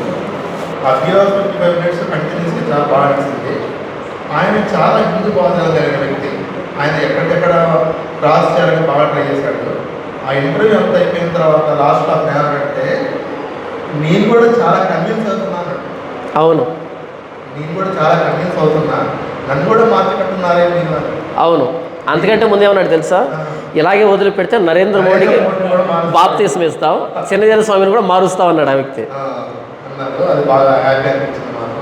క్రాంతి టీవీలో కూడా ఆయన కూడా లాస్ట్ కన్క్లూజన్ అంతే అన్నాడు. అవును, మమ్మల్ని కూడా మార్చాలి అన్నాడు. వాటి మీద రివ్యూ చేస్తూ నిన్న విశ్రామకృష్ణ ఏమన్నాడంటే అన్నింటినీ బాగా చెప్పాడు, కానీ అన్ని ప్లాట్ఫామ్లోకి వెళ్ళి మన పాస్టర్స్ గురించి బాగా ఇదిగా మాట్లాడాడు. ఆ ప్లాట్ఫామ్స్ మీద మాట్లాడుకోవడం అంటే బాగుండేది. మన పాస్టర్స్ ఇంటి కొంచెం మాట్లాడాడు, దాని కొంచెం తగ్గించుకుంటూ బాగుంటుంది కంపెనీ చెప్పాడు. అర్థమైందన్న. అన్యుల ప్లాట్ఫామ్ మీదకి వెళ్ళి మన క్రైస్తవ పాస్టర్ని చెడ్డగా మాట్లాడడం మంచిది కాదని ఈ విశ్రాంతి క్రిస్టియనే కాదు, వీకేఆర్ కూడా మొన్న మాట్లాడాడు. అన్యుల ప్లాట్ఫామ్ మీదకి వెళ్ళి మా పాస్టర్లలో పలానా వాళ్ళు దొంగలు అని చెప్పడం ద్వారా మన యథార్థత బయటకు వస్తుంది.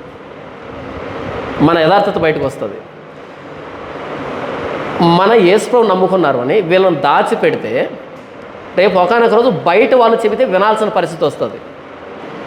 మన ఇంటిని మనం శుభ్రపరచుకుంటే పక్కింటి వాళ్ళ దగ్గర సలహాలు తీసుకోవాల్సిన అక్కర్లేదు. మన పిల్లాన్ని మనం దండిస్తే మంచిది. రేపాడు పోలీసులు తన్నులు తిన్నాడు అనుకో, మనమంతా ఉరి పెట్టుకొని చచ్చిపోవాలి కదా. మన పిల్లాన్ని పక్కింటోడు కొట్టాడు అనుకో, మనం ఏం చేయాలి? చచ్చిపోవాలి, బ్రతికేది ఏం లేదు అక్కడ. అదే మన పిల్లాన్ని మనం ఎంత దారుణంగా శిక్షించినా సరే ఏమవుతుందో బాధ్యత అవుతుంది. కానీ పక్కింటోడు ఒక మాట అన్నాడు అనుకోండి, తల తీసేసినట్టు అవుతుంది. వాళ్ళు పలానా పాస్ను పేరు పెట్టి ఈ పాస్ గురించి నీ అభిప్రాయం ఏంటి అంటున్నాడు అంటే దాని అర్థం ఏంటి? ఈ వెధవను సమర్థిస్తున్నావా అని. ఇప్పుడు నేను అక్కడికి వెళ్ళి ఆయన గొప్ప దైవజనుడు అని అన్నాను అనుకోండి, నేను ఎంత బైబిల్ చెప్పినా ఇంకేం లేదు అక్కడ. ధర్మశాస్త్రాన్ని పట్టుకున్నవాడు దుష్టులతో పోరాడుతూ ఉండును అని జ్ఞాని అయిన సొలొమోను చెప్పాడు సామెతల్లో. ధర్మశాస్త్రాన్ని త్రోసిపుచ్చే వాళ్ళు దుష్టుల్ని పొగుడుతూ ఉంటారు. వాడు మనోడైతే అంటే బయట ఉన్నవాడైతే అంటే. ప్రమాదం ఎవరో తెలుసా? బయట ఉన్నాడు కాదు, ప్రమాదం లోపల ఉన్నాడు. తెలివి తక్కువ స్నేహితుడి కంటే తెలివైన శత్రువు మంచోడు. మనకు నేర్పిస్తాడు తెలివిని, ఎలా ఎత్తుకు పై ఎత్తు వేయాలని. అదే తెలివి తక్కువ స్నేహితుడు ఉన్నాడనుకో, మన తెలివిని కూడా దిగజారుస్తాడు వీడు.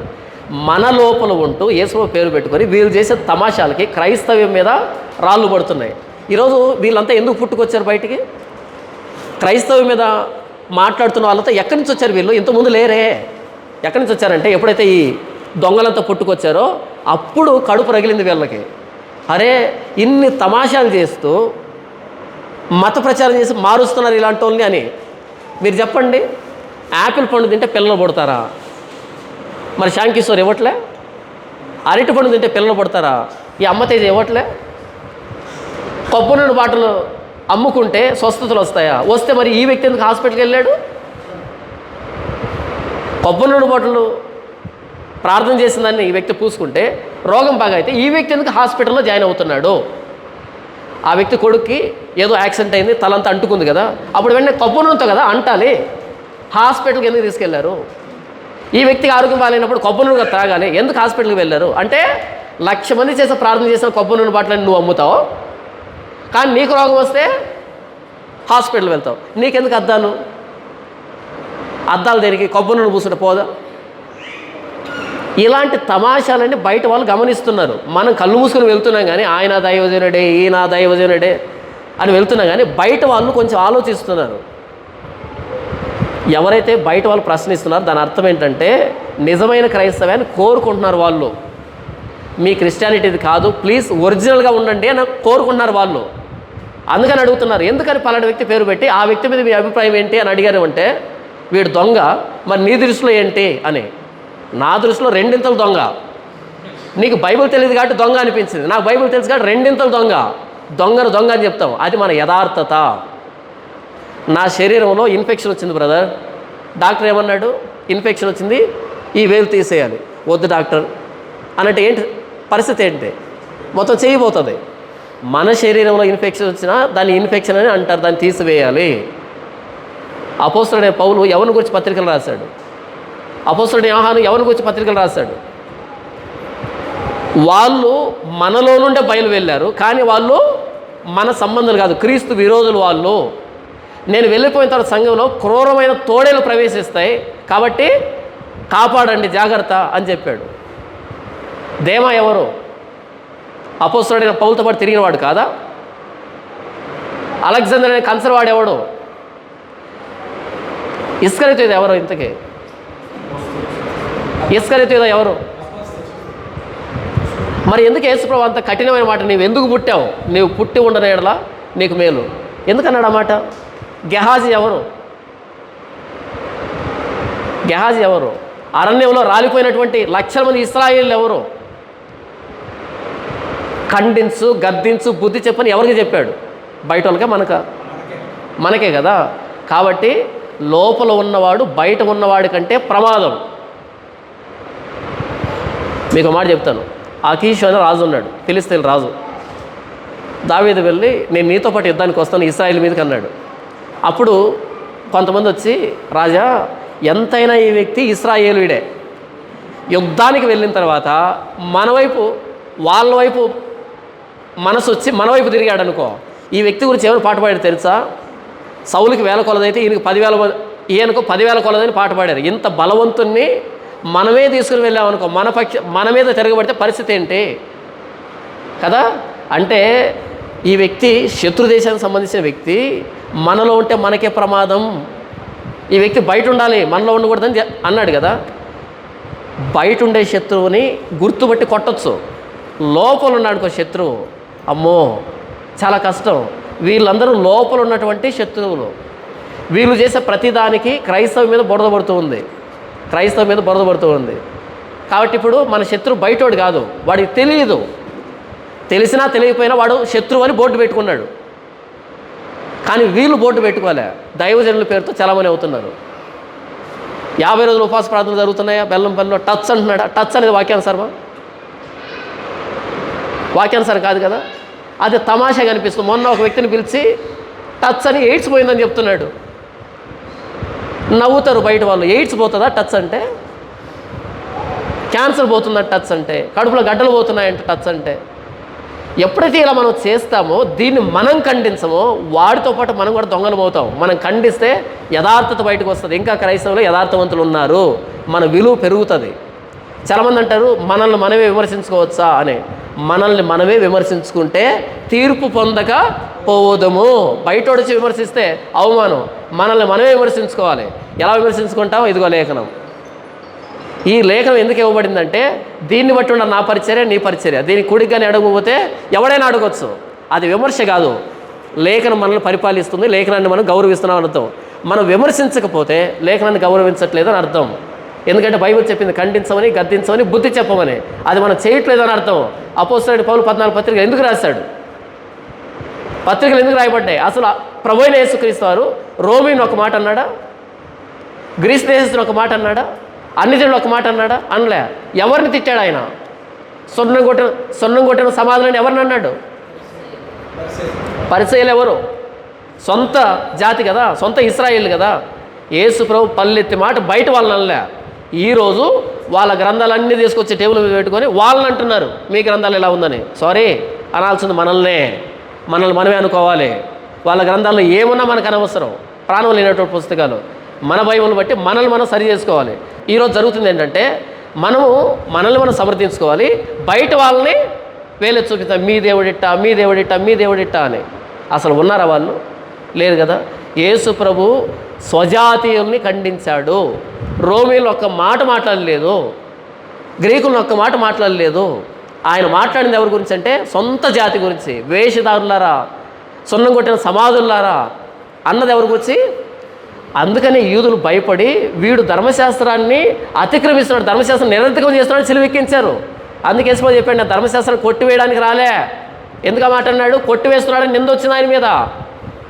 బయట వాళ్ళతో మనకేం పని? ఈ లేఖనాన్ని బట్టి మనల్ని మనం సరి చేసుకుందాం. మనల్ని మనమే విమర్శించుకోకూడదంటే తప్ప మాట. మనల్ని మనమే విమర్శించుకుంటేనే రాబోతున్న తీర్పు తప్పించుకుంటాం. ఇప్పుడు నేను తప్పు చేస్తున్నా బ్రదర్, మీరు చెప్పకపోతే నాకు ఎలా తెలుస్తుంది? చెప్పాలి. అలాగే అన్నిల ప్లాట్ఫామ్ మీదకి వెళ్ళి మన పాస్టర్ల గురించి, సారీ నేను మిమ్మల్ని పాస్టర్లు అనుకోవట్లేదు, పాస్టర్లు అనుకోమంటే నేను ఎందుకు అంటాను?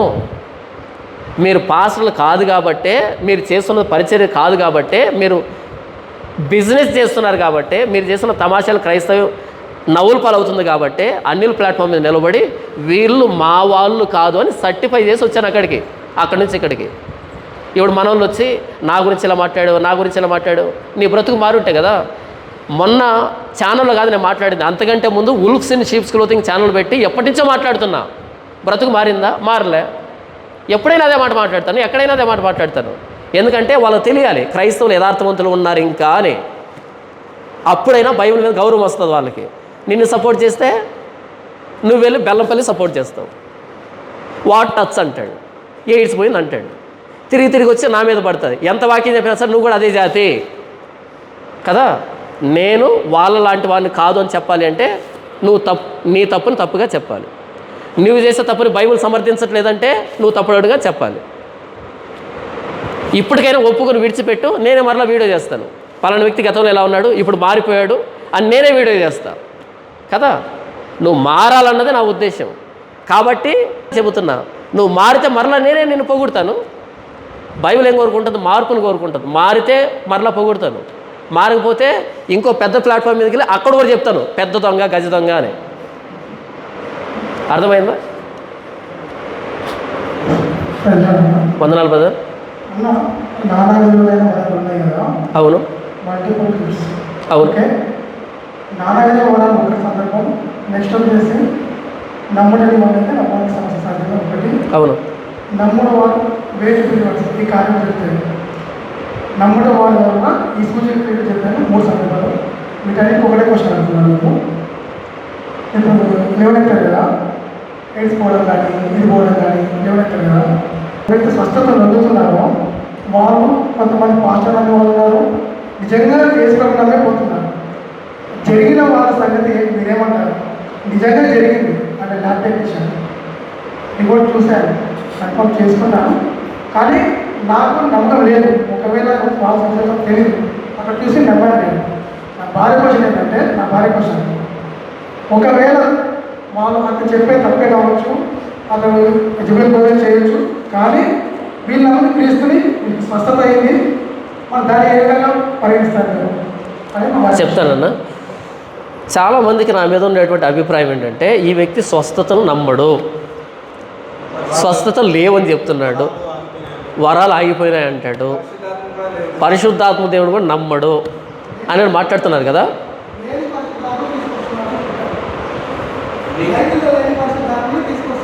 బైబిల్లో లేని పరిశుద్ధాత్మ దేవుని తీసుకుని వస్తున్నాడు ఇలా మాట్లాడుతున్నాడు కదా.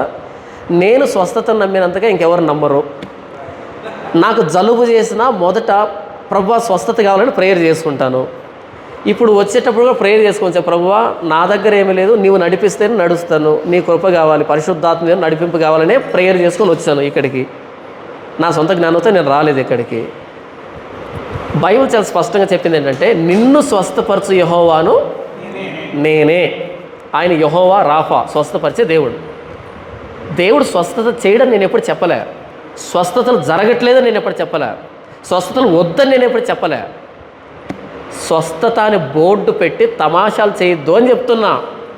స్వస్థత అని బోర్డు పెట్టిన తర్వాత గుడ్డివాడికి కన్నులు రావాలి, కుంటివాడికి కాళ్ళు రావాలి, మోగవాడికి 4 రావాలి, చనిపోయినవాడు బ్రతకాలి. అవి జరగవంటావా? బోర్డు బీకే సువార్త సభ పెట్టి సువార్త చెప్పి తర్వాత ప్రార్థన చేయి, వస్తే వచ్చినట్టు లేకపోతే పోయినట్టు. కానీ బోర్డు పెట్టిన తర్వాత ఖచ్చితంగా స్వస్థత జరగాల. బోర్డు పెట్టకముందు దేవుని ఇష్టం అంటాను నేను. ఉదాహరణకి నేను ఎప్పటి నుంచో చెప్తున్నాను బ్రదర్, అన్న పాంప్లెట్లు ఏమి రాశాడు అంటే, సభ అనంతరం భోజనం ఉంటుందని రాశారు కదా, భోజనం ఉంటుందని రాశారు. ఇప్పుడు మీరు బయటికి వెళ్ళిన తర్వాత భోజనం లేదనుకోండి, మీరేమంటారు? మరి అలాంటి ఎందుకు రాయాలంటారు కదా. ఇంత తాపీగా ఇంత సమయం అవుతారు ఎందుకు కూర్చున్నారు? హడావిడికి ఇంటికి వెళ్ళాల్సిన అవసరం లేదు, తినేసి పోదామని కదా. అక్కడ రాసి భోజనం ఉంటుందని, భోజనం లేదన్నాం అనుకో కదా, నెక్స్ట్ వచ్చే నెల మీటింగ్ పెడితే మీరు వస్తారా? నేనైతే రాను. ఒకవేళ మీరు పెట్టి భోజనం ఉంటుందని పెట్టలేదనుకో, నేనైతే రాను. ఎందుకంటే అది మోసం, నన్ను నేను అవమానించుకున్నట్టు ఉంటుంది. నువ్వు రాయకున్న పర్లే, నువ్వు రాసి పెట్టకపోతే నేను ఖచ్చితంగా బాధపడతాను. మీరు ఉదార స్వభావాలు వదిలిపెట్టేస్తే, నేను చాలా నారో మైండెడ్ పర్సన్ని. అక్కడ రాసింది ఉంటేనే ఓకే, రాయకపోయినా నేను ఫీల్ గాను. నువ్వు రాసి అవమానించదు సార్, నాకు ఇబ్బంది. అలాగే స్వస్థత మహాసభ అని పెట్టినప్పుడు కుంటివాడి కాళ్ళు రావాలి డిమాండ్ చేస్తాను నేను. అది ఎలా జరుగుతుందంటే, కొట్టేయి, తీసేదని వద్దు. యేసుప్రభు ఏమన్నాడు అంటే, మీరు వెళ్ళి కుంటోలు కాళ్ళు ఇవ్వండి, గుడ్డోని కళ్ళు ఇవ్వండి అధికారం ఇచ్చాడు ఆయన. ఎప్పుడు రాజ్యం సమీపించి, పరలోక రాజ్యం సమీపించి ప్రకటించండి. ప్రకటన వేరే, చేసేది వేరే. ప్రీచింగ్ వేరే, పర్ఫామ్ వేరే. ఏవి పర్ఫామ్ చేయాలనో వాటిని ప్రకటిస్తున్నారు, ఏది ప్రకటించాలనో దాన్ని వదిలిపెట్టేశారు. స్వస్థత సభ అని పెట్టినప్పుడు ఒక్క గుడ్డివాడికైనా కళ్ళు వచ్చాయా? అపోస్తుల తర్వాత ఇప్పటి వరకు రాలేదు కదా. మరి బోర్డు ఎందుకు? ఇది నా ప్రశ్న. లేదు, ఒక వ్యక్తి కన్ను కనిపించలే, ప్రభువా ఈ వ్యక్తి కళ్ళు ఇవ్వని నీ ఇష్టం ప్రార్థన చేయి, నేను ఒప్పుకుంటా. నీవు ఆ వ్యక్తిని ప్రేమిస్తున్నావు ఒప్పుకుంటా, దేవుడు సాయం కోసం వేడుకున్నావు ఒప్పుకుంటా. కానీ బోర్డు పెట్టి చేయకపోతే ఇబ్బంది. ఇప్పుడు స్వస్థతలు జరగట్లేదా? జరుగుతున్నాయి. జరుగుతాయి, యుగాంతం వరకు జరుగుతాయి. ఎందుకంటే మన దేవుడు స్వస్థపరిచే యెహోవా. నేను కూడా స్వస్థత కోసం ప్రార్థిస్తాను, నాకు కూడా స్వస్థతలు వచ్చే, నేను దీన్ని కాదంటోలే. కానీ స్వస్థత అనే పేరుని అబ్యూజ్ చేస్తున్నావు చూసావా, వాడిని నేను అంటున్నా. మరి అలాంటి దగ్గరికి వెళ్ళినప్పుడు స్వస్థత వచ్చింది కదంటే వచ్చిండొచ్చు, అది నీ అవసరాన్ని బట్టి, నీకు దేవుడికి నీ మీద ఉన్న ప్రణాళికను బట్టి వచ్చి ఉండొచ్చు. కానీ వీడి వల్ల రాలేదు. నేను వెళ్ళాను స్వస్థత మహాసభ అని, ఆ దొంగ గురించి నాకు తెలియదు, ఏమీ నాకు తెలియదు, నాకు శరీరంలో రోగం ఉంది, నా విశ్వాసాన్ని బట్టి వెళ్ళాను. యేసు ప్రభు అని పేరు మాత్రం తెలుసు, యేసు ప్రభు నా రోగాన్ని బాగు చేయని వెళ్ళాను అక్కడికి. నా మీద దేవుడికి ఒక ప్రణాళిక ఉంది, దేవుడు నన్ను స్వస్థపరుస్తాడు. అర్థమైందా? ఇప్పుడు వచ్చి ఆయన ప్రార్థన చేస్తే స్వస్థత వచ్చిందంటే తప్పు. నీ పట్ల దేవుడు ప్రణాళిక ఉంది, నిన్ను దేవుడు అలా ఆకర్షించుకున్నాడు. దేవుని కనపరచు, బైబిల్ చదువు, వాక్యాన్ని విను, ఈ దొంగ దగ్గర నుంచి దూరంగా రా. అర్థమవుతుందా? కాబట్టి ఆయన మీటింగ్లో స్వస్థత జరిగితే ఆయనకి అది క్రెడిట్ పోవాల్సి ఉంది, ఆయన పోవాలి. ఆయనకి స్వస్థత లేదు. ఆయన వాక్యాన్ని పక్కన పెట్టుకొని చూసినప్పుడు అన్ఫిట్, కనీసం విశ్వాసి కూడా పనికిరాడు, ఇస్కరియోతు యూదా కంటే దిగజారినటువంటి వ్యక్తి. కాబట్టి స్వస్థతలు జరుగుతున్నాయా? జరుగుతాయి, యుగాంతం వరకు జరుగుతాయి. ఎందుకంటే మన దేవుడు మార్పు లేని దేవుడు, ఆయన స్వస్థపరిచే యెహోవా. ఇంకో చిన్న విషయం చెప్తాను. డాక్టర్లు ప్రిస్క్రిప్షన్ రాస్తారా, మెడిసిన్ రాస్తారా, దానిపైన ఒక ఇంగ్లీష్ లెటర్ ఉంటుంది. ఏంటది? RX అని ఉంటుంది. దాని అర్థం ఏంటి? గాడ్ హీల్స్ అని. అంటే డాక్టర్ ప్రిస్క్రిప్షన్ రాస్తున్నా సరే ఫస్ట్ ఏముంది అక్కడ? దేవుడు స్వస్థపరచాలి తప్ప కదా. ఇప్పుడు మెడిసిన్ ఎక్కడి నుంచి వచ్చింది? ప్రకృతి నుంచి వచ్చింది కదా. మీరు వెళ్ళి ఏ డాక్టర్నైనా అడగండి, గాయం మానేటట్టుగా చేసే మెడిసిన్ ఉందేమో అడగండి. ఇంకొకసారి చెప్తాను, గాయం మానేటట్టుగా చేసే మెడిసిన్ ఉందా అంటే మెడిసిన్ లేదు. గాయం మానేటట్టుగా శరీరం తనకై తానే మానుపుకుంటుంది. అయితే మెడిసిన్ దేనికంటే ఆ గాయం మీద సూక్ష్మజీవులు వచ్చి ఇన్ఫెక్షన్ ఎక్కువ కాకుండా ఉండేదానికి మాత్రమే. శరీరం తనకు తానుగా మానుపుకుంటుంది. ఎవరు పెట్టారు ఈ శరీరానికి ఆ గుణాన్ని? మనోళ్ళు ఆపరేషన్ చేస్తారా? ఇలా ఓపెన్ చేసి ఆ ఇన్ఫెక్షన్ తీసేసి మరలా మూస్తారు. ఈ మానేది శరీరం తనకై తానే మానుపుకుంటుంది, లోపలంతా అదే సెట్ చేసుకుంటుంది. దానికి కాదు మెడిసిన్. ఇన్ఫెక్షన్ ఎక్కువ కాకుండా ఈ శరీరం తయారు చేసిన ఆయన కదా స్వస్థపరిచే యెహోవా. ఇప్పుడు నాకు గాయం మానింది ఆయన, ఇప్పుడు గాయం మానినా ఆయన స్వస్థపరిచాడు. త్రూ మెడిసిన్ ద్వారా ఆయన స్వస్థత ఇచ్చాడు. ఎందుకంటే ఆయన రాస్తున్నాడు RX అని. డాక్టరే RX అని రాస్తున్నాడు. నేను ఫార్మసీ గారు చెప్తున్నాను, గాడ్ హీల్స్ అని అర్థం. త్రూ మెడిసిన్ ద్వారా ఆయనే స్వస్థపరుస్తున్నాడు, త్రూ మిరాకిలస్ వే కూడా ఆయనే స్వస్థపరుస్తున్నాడు. మనం రోగం వచ్చినా ఆయనే, రోగం పోయినా ఆయనే. ఆయన చేతిలో గాయం చేస్తే ఆయన చేతిలే స్వస్థపరుస్తాయి. నేను ఎందుకు కాదంటాను స్వస్థతని? నేను కాదంటున్నది ఈ దొంగల్ని. స్వస్థత అనే బోర్డు పెట్టి తమాషాలు చేయడం నేను కాదంటున్నా, అంతేగాని స్వస్థత లేదని చెప్పట్లే. లేకపోతే పరిశుద్ధాత్మ దేవుని నేను నమ్మట్లేదు అని అంటున్నారు కదా. పరిశుద్ధాత్మ దేవుని సహాయం లేకుండా ఒక్క మాట కూడా ఇప్పటివరకు నేను మాట్లాడలేదు. నాది కాదు ఇది, పరిశుద్ధాత్మ దేవుడు నడిపిస్తున్నాడు. అంటే పదే పరిశుద్ధాత్మ దేవుడు అంటూ ఉంటే పరిశుద్ధాత్మ దేవుడు నమ్మినట్ట? సరే, పరిశుద్ధాత్మ దేవుడు నేను నమ్మలే అనుకో కాసేపు. నువ్వు పరిశుద్ధాత్మ దేవుని విపరీతంగా నమ్మేశావు. మరి నా ప్రసంగం లాంటి ప్రసంగం ఎందుకు చేయట్లేదు నువ్వు? పరిశుద్ధాత్మ దేవుని నమ్మనటువంటి నేనే ఇంత ప్రసంగం చేస్తే మరి పరిశుద్ధాత్మ దేవుని మునిగి తేలుతున్నా నువ్వెందుకు చేయలే చెప్పు మరి.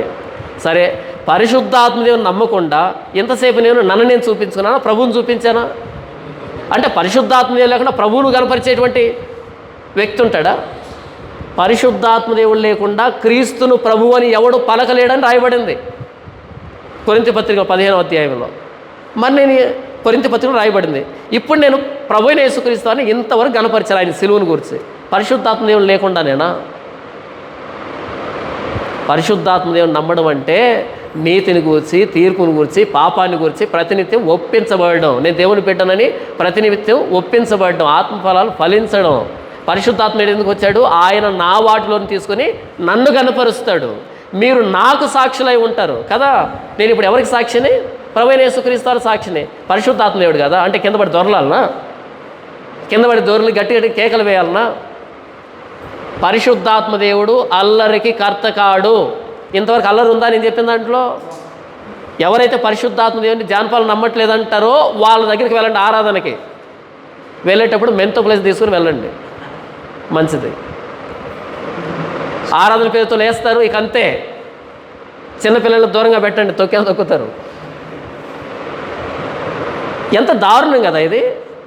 అల్లరికి కర్తగాడు అని ఎందుకన్నాడు అంటే అల్లరి చేయకండి అని. ఈరోజు పరిశుద్ధాత్మ దేవుడు వచ్చాను గెంతులు వేస్తారు. సరే, పరిశుద్ధాత్మ దేవుడు వచ్చాను మీరు గెంతులు వేస్తున్నారు, ఒప్పుకుందాం. మరి పాస్టర్ ఎందుకు గెంతట్లేదు? అది నా ప్రశ్న. ఆవిడ ఐరన్ చేసుకునేసరి అలాగే ఉండిపోయి వచ్చిన వాళ్ళందరికీ నలిగిపోయి ఈవిడికి ఎందుకు పరిశుద్ధాత్మ దేవుడు రావట్లేదు అంటే ఈవిడ దొంగ. నువ్వెందుకు గెంతట్లేదు? నువ్వు దొంగవా? నీ కూతురు నీ కొడుకు ఎందుకు గెంతట్లేదు? వాళ్ళు వేసుకునే షర్ట్ అలాగే ఉంది, వీళ్ళ మీద పరిశుద్ధాత్మ దేవుడు రావట్లేదా? ఒకవేళ అదే పరిశుద్ధాత్మ దేవుడు అయితే వీళ్ళ మీదకి రాలేదంటే మీరందరూ దొంగ ఫ్యామిలీ, గెట్ అవుట్, బయటికి వెళ్ళిపోండి అంతే. లేదు, వచ్చిన పరిశుద్ధాత్మ దేవుడు అయితే మీరు కూడా గెంతాలా, మీరు కూడా దొరలాలా. అర్థమైంది నేను చెప్పింది? ఎవరైతే పరిశుద్ధాత్మీయుడు అంటున్నారో వాళ్ళ పాస్టమ్మ గెంతుతేమో చూడండి, గెంతదో చాలా నిగ్రహంగా, చాలా కంట్రోల్డ్గా, అసలు ఏమాత్రం మరకబడకుండా నలగకుండా ఎంత పర్ఫెక్ట్గా ఉంటారు కదా. అంటే మీకు వద్దా పరిశుద్ధాత్మ దేవుడు? వీళ్ళు దొలుతుంటారు కింద, 60 రూపాయల చీరలన్నీ దొలుతుంటాయి, పట్టు చీరలన్నీ ఫ్రెష్గా ఉంటాయి.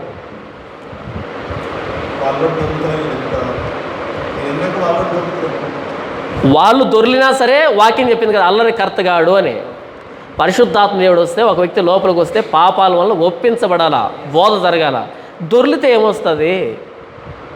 కాబట్టి పరిశుద్ధాత్మ దేవుణ్ణి నమ్మడు కాదు, నన్ను నడిపిస్తున్నదే ఆయన. ఇంతసేపు నడిచిందే ఆయన నడిపింపులో. తర్వాత స్వస్థత నమ్మడం ఏంటి? అనుభవిస్తున్న స్వస్థతని మీరు కూడా మీ శరీరంలో అనుభవిస్తూ ఉన్నారు. గాయం చేసిన ఆయనే, గాయాన్ని కట్టిన ఆయనే, స్వస్థపరిచే యెహోవా. నేనెందుకు కాదంటాను? నేను అంటూ ఉన్నది దొంగల్ని వేలెత్తి చూపెడుతున్నా తప్ప స్వస్థత లేవని కాదు. స్వస్థత బోర్డు పెట్టినప్పుడు స్వస్థత జరగాల, ఒక్కడికైనా కన్నులు రావాలా, అది గుర్తు. గడ్డలు కరిగాయంటే నాకు కనపడలేదు కదా. లేదు, స్వస్థత వచ్చిందంటే దేవుడిని ఎడల ప్రణాళిక కలిగి ఉన్నాడు, దేవుడు నేను స్వస్థపరిచాడు. ఆ క్రెడిట్ ఈ దొంగకి ఇవ్వకు, దేవుడికి ఇవ్వు. అది నేను చెప్తున్నాను. నాకు క్వశ్చన్ ఏంటంటే, ఇప్పుడు ఒకవేళ యాక్సిడెంట్లు అవుతున్నాయి, ఉదాహరణకి కొంతమంది మొత్తం తాగి డ్రైవింగ్ చేస్తారు. అవును, అలా డ్రైవింగ్ చేస్తూ కింద పడి చనిపోతారు. అది కూడా జీవసిద్ధమేనా? ఇంకో క్వశ్చన్ అందులోనే, అంటే సూసైడ్ కూడా చేస్తుంటారు కదా, అది కూడా ఆ మరణం కూడా దేవుడు కోరుకున్నదేనా? అది కూడా జీవసిద్ధమేనా అనేది నా క్వశ్చన్. అంటే నేను అక్కడ చెప్పింది ఏంటంటే, ఇప్పుడు చదివి వినిపిస్తాను.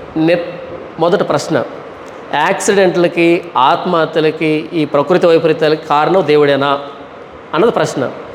నిర్గమకాండం 21వ అధ్యాయము 12-13 వచనాల్లో నరుని చావగొట్టిన వారికి నిశ్చయముగా మరణశిక్ష విధింపవలెను. ఇది ఇంటెన్షన్గా చేసినటువంటి మర్డర్. ఇది 13. అయితే వాడు చంపవలనని పొంచి ఉండకయే దైవికముగా వాని చేత ఆ హత్య జరిగిన ఎడల వాడు పారిపోగల ఒక స్థలము నీకు నిర్ణయించేదను. 2 హత్యలు ఉన్నాయి. ఒకటి, పొరుగువాడిని చంపితే వీని కూడా చంపాలి, ఇది ఇంటెన్షన్గా జరిగినటువంటి మర్డర్. రెండవది, వాడు చంపాలని ఉండకుండా దైవికముగా ఆ హత్య జరిగిన ఎడల ఉంది అక్కడ. కావాలని కాకుండా జరిగింది, దాన్ని ఏమంటాం మనం? యాక్సిడెంట్ అంటాం. కానీ ఇక్కడ ఏమని రాయబడింది? దైవికముగా. అంటే దేవుడు అక్కడ నిర్ణయించాడు ఆ వ్యక్తిని ప్రాణం తీయాలని, అలా చనిపోయాడు. నా చేతిలో పోయింది, కానీ నేను అనుకోని కాదు చంపింది ఆ వ్యక్తిని, అది దైవికంగా జరిగింది. ఓకే, యాక్సిడెంట్ అంటే ఎలా జరిగింది? దేవుని ద్వారా జరిగింది. ఓకే, పైన కావాలని చంపడం, ఇంటెన్షనల్గా. కయ్యను హేబేలుని ఇంటెన్షన్గా చంపాడా, అన్ఇంటెన్షన్గా చంపాడా? చంపాడు. ఇప్పుడు హేబేలు ఎక్కడికి వెళ్ళి ఉంటాడు? దేవుని దగ్గరికి వెళ్ళాడు. ఈ వ్యక్తి కావాలని చంపాడు. ఈ విషయం దేవునికి తెలియదా? దేవుడు అనుమతించలేదా? యోబు గ్రంథంలో అపవాది వచ్చి యోబును శోధించే క్రమంలో యోబు బిడ్డలను చంపేసింది, కుటుంబాన్నంతటిని సర్వనాశనం చేసింది, అంతా పోగొట్టింది. ఇదంతా దేవుని అనుమతితో జరిగిందా, లేకపోతే యోబుకై అపవాది చేశాడా?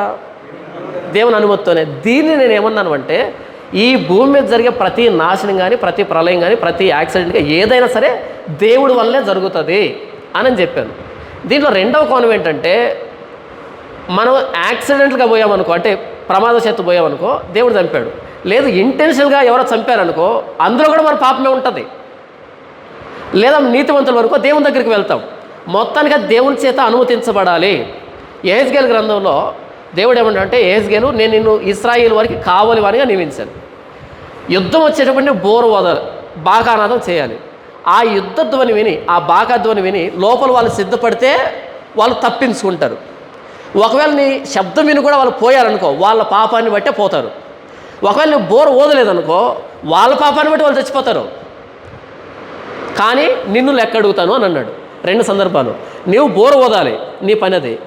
విని తప్పించుకుంటే తప్పించబడతారు. లేదు విని కూడా అలాగే ఉంటే వాళ్ళ పాపాన్ని బట్టి పోతారు. నీవు బోర ఓదలేదనుకో ఓదకపోయినా చస్తారు, వాళ్ళ పాపాన్ని బట్టి చస్తారు. అయితే నిన్ను లెక్క అడుగుతా అని చెప్పాడు. అంటే తెలిసి ఏదైనా ఉపద్రవం జరిగినా తెలియకుండా ఉపద్రవం జరిగినా మనం వాటి పేర్లు పెట్టచ్చు. యాక్సిడెంట్ అని, మర్డర్ని, ఇంకోటని పేరు పెట్టచ్చు. కానీ అది దేవుని ప్రణాళికలోనే దేవుని అనుమతితోనే జరుగుతుంది కదా. అంటే ఆయన దగ్గర నుండి చేయిస్తున్నాడు కాదు, ఆయన అనుమతితోనే జరుగుతుంది కదా. భూమి మీద నాశనములు కలగజేవాడు ఆయనని కీర్తన గ్రంథంలో రాయబడింది. మహోన్నతులకు దేవుని నోటి నుండి మేలును కీడును బయలుస్తున్నామని రాయబడింది. కాబట్టి ప్రతిదానికి దేవుడు అనుమతి కావాలి. ఆ కోణంలో నేనేమన్నాను అంటే ఇదంతా ఆ వ్యక్తికి తెలియదు, ఇంటర్వ్యూ చేస్తున్న వ్యక్తికి తెలియదు, నాకు సారం తెలుసు. కాబట్టి ఇవన్నిటికీ దేవుడే కారణం అంటే అవేవే లేదంటే నేను చెప్పను. నోవా జలప్రలయం వచ్చింది ఎవరి వల్ల? దేవుడి వల్లే. అయితే వీళ్ళ పాపం ఉంది అందులో.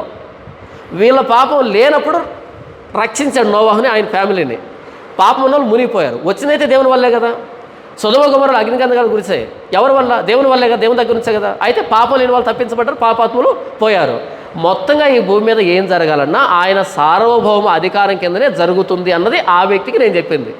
అయితే ఈ ముక్క అర్థమై కూడా దాన్ని ఎందుకు వక్రీకరించారు అంటే ఏదో ఒక విషయంలో జానపాలని తప్పుపట్టాలి అంతే. నేను ఇంతకుముందు కూడా చెప్పాను, ఆయన చేతులే గాయం చేస్తాయి, ఆయన చేతులే గాయాన్ని కడతాయి. ఆయన సార్వభౌమ అధికారంలోనే సమస్తం జరుగుతుంది. ఒకవేళ జరగలేదు అంటే ఆయన దేవుడు కాకుండా పోతాడు. అలాగని హృదయపూర్వకంగా ఆయన బాధ పెట్టడు, మనం చేసిన పాపానికి తగిన ఫలితాన్నే ఇస్తాడు. ఆయన చిత్తంలోనే అన్నీ జరుగుతాయి, అది నేను చెప్పింది. అర్థమైందా? మరొక ప్రశ్న. మరియమ్మ భర్త పేరు యోసేపు. యోసేపు తండ్రి గారి పేరేమో మత్తయి సువార్త 1:16 యాకోబు అని ఉంటుంది. లూకా సువార్త 3:23 ఏమో ఏలి అని ఉంటుంది. అవును. ఒకసారి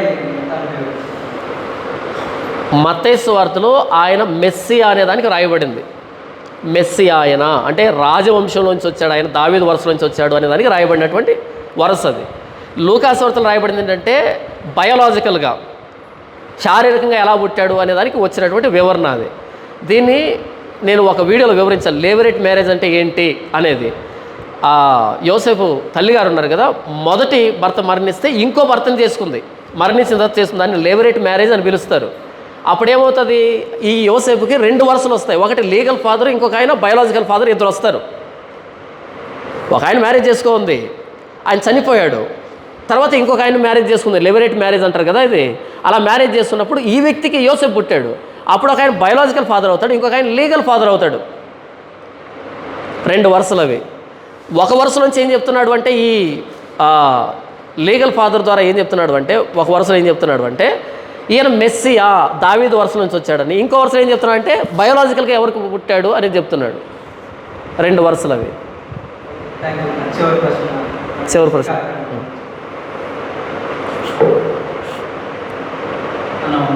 వందనాలన్నా. ప్రశ్న ఏంటంటే మనిషికి జన్మ పాపం ఉన్నదా? ఇన్ కేస్ మనిషి జన్మకు పాపం ఉన్నట్లయితే దేవుడే ఆ స్వభావాన్ని మనిషిలో ఉంచాడు కాబట్టి మనిషి పాపం చేస్తున్నాడు. అలా అయితే అదే దేవుడు పాపం చేశాడని చెప్పేసి చనిపోయిన తర్వాత మనిషిని నరకానికి పంపిస్తున్నాడు. దీనికి కొంచెం క్లారిటీ కావాలన్నా. దీన్ని ఇలా ఆలోచిస్తుంటే కొంచెం డిఫరెంట్గా ఉంది, ప్రశ్నిస్తున్నట్టుగా దేవునికి వ్యతిరేకంగా చేస్తున్నట్టుగా ఉంది. సో దీని గురించి మాకు కొంచెం క్లారిటీ కావాలి. ఓకే, మనిషికి జన్మ పాపం ఉందా? మనిషికి జన్మ పాపం ఉంటే దేవుడే ఇస్తే కనుక మరలా పాపే అని దేవుడు ఎందుకు చెప్పాలి అనేటట్టుగా మాట్లాడుతున్నాను కదా. మనిషికి జన్మ పాపం ఉంది. ఎప్పటి నుంచి అంటే ఆదాము తన పోలికలో కుమారుని కని. ఆదాము ఎవరి పోలికలో పుట్టాడు? దేవుని పోలికలో ఆదాము దేవుడు చేశాడు. పాపం జరిగిన తర్వాత, ఏదైనా తోట బయటకు వచ్చిన తర్వాత, ఇప్పుడు ఆదాము తన పోలికలో కుమారుని అన్నాడు. ఇక్కడ రెండు పోలికలు, ఒకటి దేవుని పోలిక, ఇంకొకటి ఆదాము పోలిక. ఆదాం పాపం చేసిన తర్వాత ఏమయ్యాడు? పాపయ్యాడు. ఇప్పుడు ఆదాము నుంచి వచ్చే వాళ్ళు ఎవరు అవుతారు? పాపులే అవుతారు. ఆదాం మరణిస్తున్నాడంటే అర్థం ఏంటి? పాపాన్ని భరిస్తున్నాడు. కయ్యను మరణించాలంటే అర్థం ఏంటి? హేబేలు మరణించాలంటే అర్థం ఏంటి? ఇక వస్తున్న వ్యక్తులంతా మరణిస్తున్నట్టు అర్థం ఏంటంటే మన శరీరం పాపాన్ని మనం మోస్తున్నాం అని అర్థం. ప్రభువైన యేసుక్రీస్తు ఈ లోకానికి వచ్చినప్పుడు ఆయన ఎందుకు మరణించాల్సి వచ్చిందంటే పాపంగా చేయబడ్డాడు కాబట్టి. పాపంగా చేయబడ్డాడు కాబట్టి ఆయన మరణించాల్సి వచ్చింది. పాపం ఉంటే మరణం వస్తుంది. పాపానికి జీతమే మరణం కదా.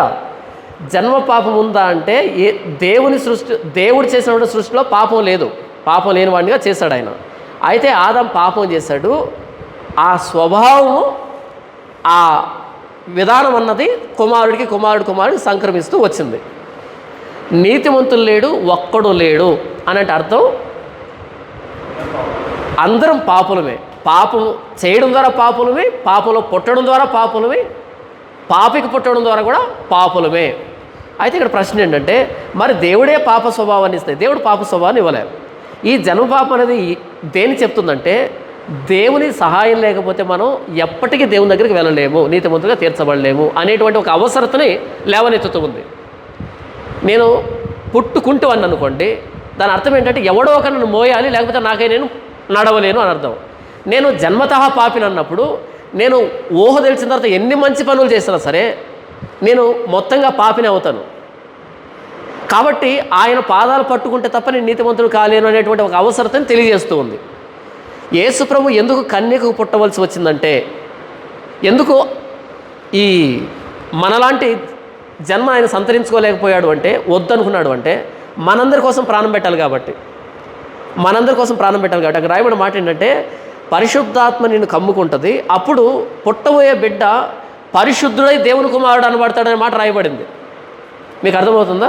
లూకా సువార్త 1వ అధ్యాయం ఆ పదప్రయోగాన్ని చదివి నేను ముగిస్తాను. లూకా సువార్త 1వ అధ్యాయము 31 నుంచి. లూకా సువార్త 1వ అధ్యాయం 31 నుంచి. ఇదిగో నీవు గర్భం ధరించి కుమారుని కని ఆయనకు యేసు అను పేరు పెట్టదు. ఆయన గొప్పవాడై సర్వోన్నతుని కుమారుడు అనబడును. ప్రభు అయిన దేవుడు ఆయన తండ్రి అయిన దావీదు సింహాసనం ఆయనకి ఇచ్చును. 34. అందుకు మరియా, నేను పురుషుని ఎరుగనిదాననే, ఇది ఎలాగ జరుగునని దూతతో అనగా, దూత పరిశుద్ధాత్మ నీ మీదకి వచ్చును, సర్వోన్నతుని శక్తి నిన్ను కమ్ముకొనును, కనుక పుట్టబోవు శిశువు పరిశుద్ధుడై దేవుని కుమారుడు అనబడును. ఎందుకైనా పరిశుద్ధాత్మ దేవుని ప్రేరేపణలో పుట్టాల్సి వచ్చిందంటే, పుట్టబోయే బిడ్డ పరిశుద్ధుడు కావాలి. మనం పరిశుద్ధాత్మ దేవుని వల్ల పుట్టామా? లేదు. అంటే దాని అర్థం ఏంటి? పరిశుద్ధులం కాదు అని అర్థం. యేసుప్రభువు ఎందుకు పరిశుద్ధుడిగా పుట్టాల్సి వచ్చిందంటే, పాపుల కోసం ప్రాణం పెట్టాలి. నిర్దోషమైనటువంటి గొర్రెపిల్ల కావాలి, బలికి నిష్కలంకమైన గొర్రెపిల్ల కావాలి. అందుకని ఆయన పరిశుద్ధిగా పుట్టవలసి వచ్చింది. ఇక్కడ జన్మ పాపాన్ని దేవుడు మనకి ఇవ్వలే. జన్మ పాపాన్ని మన తల్లిదండ్రుల ద్వారా మనం సంతరించుకున్నాం. జన్మ పాపాన్ని దేవుడు ఇవ్వలే. దేవుడు తన స్వరూపంలో ఆదాముని చేశాడు. అయితే ఆదాము పాపం చేసి మనందరికీ ఆ పాపాన్ని సంక్రమింపజేశాడు. ఆ స్వభావం వచ్చింది మనకి. ఇందులో దేవుంది లేదు. అయినా సరే దేవుడు వారిని వెళ్ళగొట్టక ముందే రక్షణ ప్రణాళికని సిద్ధపరిచి పంపించాడు. కాబట్టి ప్రభువైన యేసుక్రీస్తులో అది జన్మ పాపమైనా కర్మతాప పాపమైనా ఏ పాపమైనా ఆయన కుమారుడైన యేసుక్రీస్తు రక్తం ప్రతి పాపం నుండి మనల్ని కడిగి పవిత్రులుగా చేస్తుంది. అది జన్మపాపం అయితే ఏంటి, కర్మపాపం అయితే ఏంటి, ప్రతి పాపం యేసు ప్రభులో క్షమాపణ ఉన్నప్పుడు మనం ఇప్పుడు జన్మపాపం ఉందా లేదా అని దాని గురించి బెంగ పెట్టుకోవాల్సిన అక్కర్లేదు. దేవుడు ఎందుకు ఎలా చేశాడని ఆయన ప్రశ్నించాల్సిన అక్కర్లేదు. ఒకవేళ ఇప్పుడు చిన్నపిల్లలు మరణిస్తే నరకానికి వెళ్తారనే ప్రశ్న లేవదీయాల్సిన అక్కర్లేదు. చిన్నపిల్లలు మరణిస్తే నరకానికి వెళ్తారా? వెళ్ళరు అన్నాం అనుకో, అదేంటి పాపం ఉందిగా. వెళ్తారు అంటే అదేంటి వాళ్ళు ఏం పాపం చేయలేదుగా అనేటువంటి ప్రశ్న వస్తుంది. మీకు ఉదాహరణ చెప్తాను. ఉదాహరణకి ఒక చిన్న బిడ్డ, 2 సంవత్సరాల బిడ్డ అలా పార్కులో ఆడుకుంటున్నాడు. ఎందుకో ముద్దుగా అనిపిస్తే అలా తీసుకుని ముద్దు పెట్టుకున్నావు. ఈలోపు ఎవరో స్నేహితుడు వచ్చి, అరే ముద్దు పెట్టుకున్నావంటే వాడికి ఎయిడ్స్ ఉంది అని అన్నాడు అనుకో, నీకేమనిపిస్తుంది? జాలి అనిపిస్తుంది, బాధ అనిపిస్తుంది, అయ్యో అనిపిస్తుంది కదా. అలా కాకుండా నీ పక్కన ఒక 20 సంవత్సరాల అబ్బాయి కూర్చొని మాట్లాడుతున్నాడు, ఎవరో వచ్చి అదేంటి వాడితో మాట్లాడుతున్నావు, వాడికి ఎయిడ్స్ ఉంది అన్నాడు అనుకో, అప్పుడు ఏమనిపిస్తుంది నీకు? చిచ్చి అనిపిస్తుంది కదా, వీడితో మాట్లాడుతున్నా అనిపిస్తుంది కదా. అదేంటి ఇద్దరిలో ఎయిడ్స్ ఉంది కదా. 2 సంవత్సరాల బిడ్డ విషయంలో జాలి పడ్డావు, 20 సంవత్సరాల వ్యక్తి విషయంలో అసహ్యించుకున్నావు. ఇప్పుడు నువ్వు దేన్ని అసహించుకుంటున్నావు? ఎయిడ్స్నా? మరి దేన్ని అసహించుకుంటున్నావు? వ్యక్తిని, ఆ వ్యక్తి చేసిన పనిని కదా. చిన్న బిడ్డలకు పాపం ఉంది, వారి ప్రమేయం లేకుండా వారికి వచ్చింది, అయినా సరే దేవుడు తన కృప ద్వారా తీసుకుంటున్నాడు కదా. ఎలాగైతే 2 సంవత్సరాల బిడ్డను నువ్వు అసహించుకోలేదో అలా తీసుకుంటున్నాడు. ఎలాగైతే 20 సంవత్సరాల అబ్బాయి వాడు వెళ్ళి తెచ్చుకున్నాడు దాన్ని, వాడు తెచ్చుకున్నాడు దాన్ని, కాబట్టి ఆ పనిని అసహించుకుంటున్నావు నువ్వు, అంతేగాని ఎయిడ్స్ని కాదు. కాబట్టి ఇప్పుడు మనకు ఊహ తెలిసిన తర్వాత, ప్రభు అయిన యేసుక్రీస్తులో క్షమాపణ ఉంది అని తెలిసిన తర్వాత ఆయన అంగీకరించకుండా చస్తే నరకం. చిన్నపిల్లలకి అది లేదే, యేసు ప్రభువుని అంగీకరించేంత జ్ఞానం లేదు, అంత వయసు లేదు. కాబట్టి దేవుడే వారిని పరలోకాన్ని తీసుకుంటాడు. ఇప్పుడు నేను యేసు ప్రభువుని అంగీకరించాను, నాలో పాపం లేదా? ఎంత గొప్ప గొప్ప ప్రసంగాలు చేసినా నాలో పాపం లేదంటావా? నేను కాదు, అపోస్తలుడైన పౌలు అన్నాడు, నా యందు అనగా నా శరీరమందు మంచిది ఏది నివసింపదని నేను ఎరుగుదును. అయ్యో నేను ఎంత దౌర్భాగ్యుడిని, ఇట్టి మరణానికి లోను శరీరం నుండి నన్ను ఎవడు విడిపించు అని అంటాడు. తర్వాత వచ్చేప్పటికి క్రీస్తు యేసునందున్న వారికి ఏ శిక్షా విధి లేదు అంటాడు. నేను పరలోకానికి వెళ్తున్నది నా నీతిని బట్టి కాదు, ప్రభువైన యేసుక్రీస్తు నీతిని బట్టి. కాబట్టి ఇప్పుడు నేను పరలోకం వెళ్తున్నా ఆయన కృపను బట్టే, చిన్న బిడ్డ పరలోకానికి వెళ్ళినా ఆయన కృపను బట్టే. ఇక్కడ కొత్తగా నాకు వచ్చిన కొమ్ములేమి లేవు. అయితే నాకు ఊహ తెలిసింది కాబట్టి ప్రభువా నీ పాదాలు పట్టుకుంటున్నా అని అంగీకరించాను. ఆ అవకాశం బిడ్డకు లేదు. అన్నింటికి మించి దేవుడు తండ్రి, మన తండ్రి. వాళ్ళను పుట్టించింది ఆయనే, నన్ను పుట్టించింది ఆయనే. మనకే ఇంత బాధ ఉంటే అయ్యో చిన్నపిల్లలు పరలోకం వెళ్తారా అని, మరి పుట్టించినోడికి ప్రేమకు రూపం కదా ఆయన. కాబట్టి మనమే జాలి పడుతున్నాం, మరి ఆయన వాళ్ళు పరలోకి వెళ్ళినా నేను పరలోకి వెళ్ళినా ఇద్దరం దేవుని కృపను బట్టి వెళ్తున్నా తప్ప నేను పలానా చేశాను కాబట్టి పరలోకం అనే స్థితి నాకు లేదు, వాళ్ళకు లేదు. వాళ్ళ ప్రమేయం లేకుండా జరిగింది. కాబట్టి ఇప్పుడు హేబేల్ ప్రమేయం లేకుండా కయ్యను చంపాడు. హేబేల్ ఎక్కడికి వెళ్ళాడు? పరలోకం వెళ్ళాడు. కాబట్టి వాళ్ళ ప్రమేయం లేకుండా పాపం ఆపాదించబడింది, దేవుడు తీసుకుంటాడు. ఇప్పుడు నా ప్రమేయం లేకుండా నాకు పాపం వచ్చింది, అయితే ఇప్పుడు నాకు తెలిసింది చస్తే నరకం పోతానని. ఇప్పుడు నేను అంగీకరించాల వద్దనేది నా చేతిలో ఉంటుంది. అంగీకరిస్తే ఆయన కృపే. కాబట్టి మనిషికి జన్మ పాపం ఉంది. జన్మ పాపమైనా కర్మతాప పాపమైనా ప్రతి పాపానికి ప్రభువైన యేసుక్రీస్తు రక్తం కడిగి పవిత్రులుగా చేస్తున్నప్పుడు ఇప్పుడు యేసు ప్రభు రక్తం దగ్గరికి వచ్చి ఇవన్నీ మనం మాట్లాడుకోవాల్సిన అక్కర్లేదు. యేసు ప్రభువును అంగీకరిస్తే చాలు, ప్రతి పాపం తుడిచివేయబడింది. ఆ రోజు జన్మ పాపం లేనప్పుడే దేవుడు రక్షణ ప్రణాళిక సిద్ధపరిచాడు. ఒక్కడు కూడా పుట్టకముందే యేసు ప్రభువును సిద్ధపరిచాడు. కాబట్టి ఏ పాపమైనా యేసు ప్రభువులో క్షమాపణ ఉంది. అర్థమైందా అన్న? Thank you. ప్రేమలిగిన తండ్రి, పరిశుద్ధుడు అయిన నాయన, ఇంతవరకు నాయన సువార్త అంటే ఏంటో తెలుసుకోవడానికి మమ్మల్ని నడిపించిన విధానం బట్టి మీకు వందనాలు ప్రభువా. ఘనముగా మీ పరిచయం జరిగించాలని నమ్మి స్తుతిస్తూ ఉంటున్నాం. అటువంటి నా తండ్రి మీ పిల్లలు ఇంతవరకు ఓపికగా కూర్చున్నారు, అందును బట్టి మీ కృతజ్ఞతలు. నా తండ్రి Q&Aలో కూడా నాయన మీరు నడిపించారని నమ్మి స్తుతిస్తూ ఉంటున్నాం. పరిశుద్ధుడు అయిన తండ్రి, ఈ కార్యక్రమాన్ని ఏర్పాటు చేసినటువంటి సహోదరుడికి ప్రత్యక్షంగా పరోక్షంగా పాల్పొంపులు ఉన్న ప్రతి ఒక్కరికి రావాల్సిన దీవెనను ఆశీర్వాదం అనుగ్రహించండి. ఈ మాటలు నాలో మాలో ఫలిపులను తీసుకునండి. ప్రేమలేని తండ్రి, ముందు రోజులను కూడా జ్ఞాపకం చేస్తునండి. మీ కృపాసనకు అప్పగించుకుంటూ ఉన్నాం నాయన. ప్రతి ఒక్కరిని ప్రభు వాక్యానికి సమాంతరంగా చేయమని, మా పాపం దోషం అతిక్రమం క్షమించమని నా తండ్రి, అంతవరకు ప్రభు అయిన యేసుక్రీస్తును గణపరిచేటువంటి జీవితం మాకు అనుగ్రహించమని, పరిశుద్ధాత్మదేవుని నడిపింపును అనుగ్రహించమని, మా పాపం దోషం క్షమించండి. ప్రభు అయిన యేసుక్రీస్తు వారి శ్రేష్టమైన నామంలో స్తుతించి ప్రార్థించి వేడుకొనుచున్నాము తండ్రి. ఆమేన్.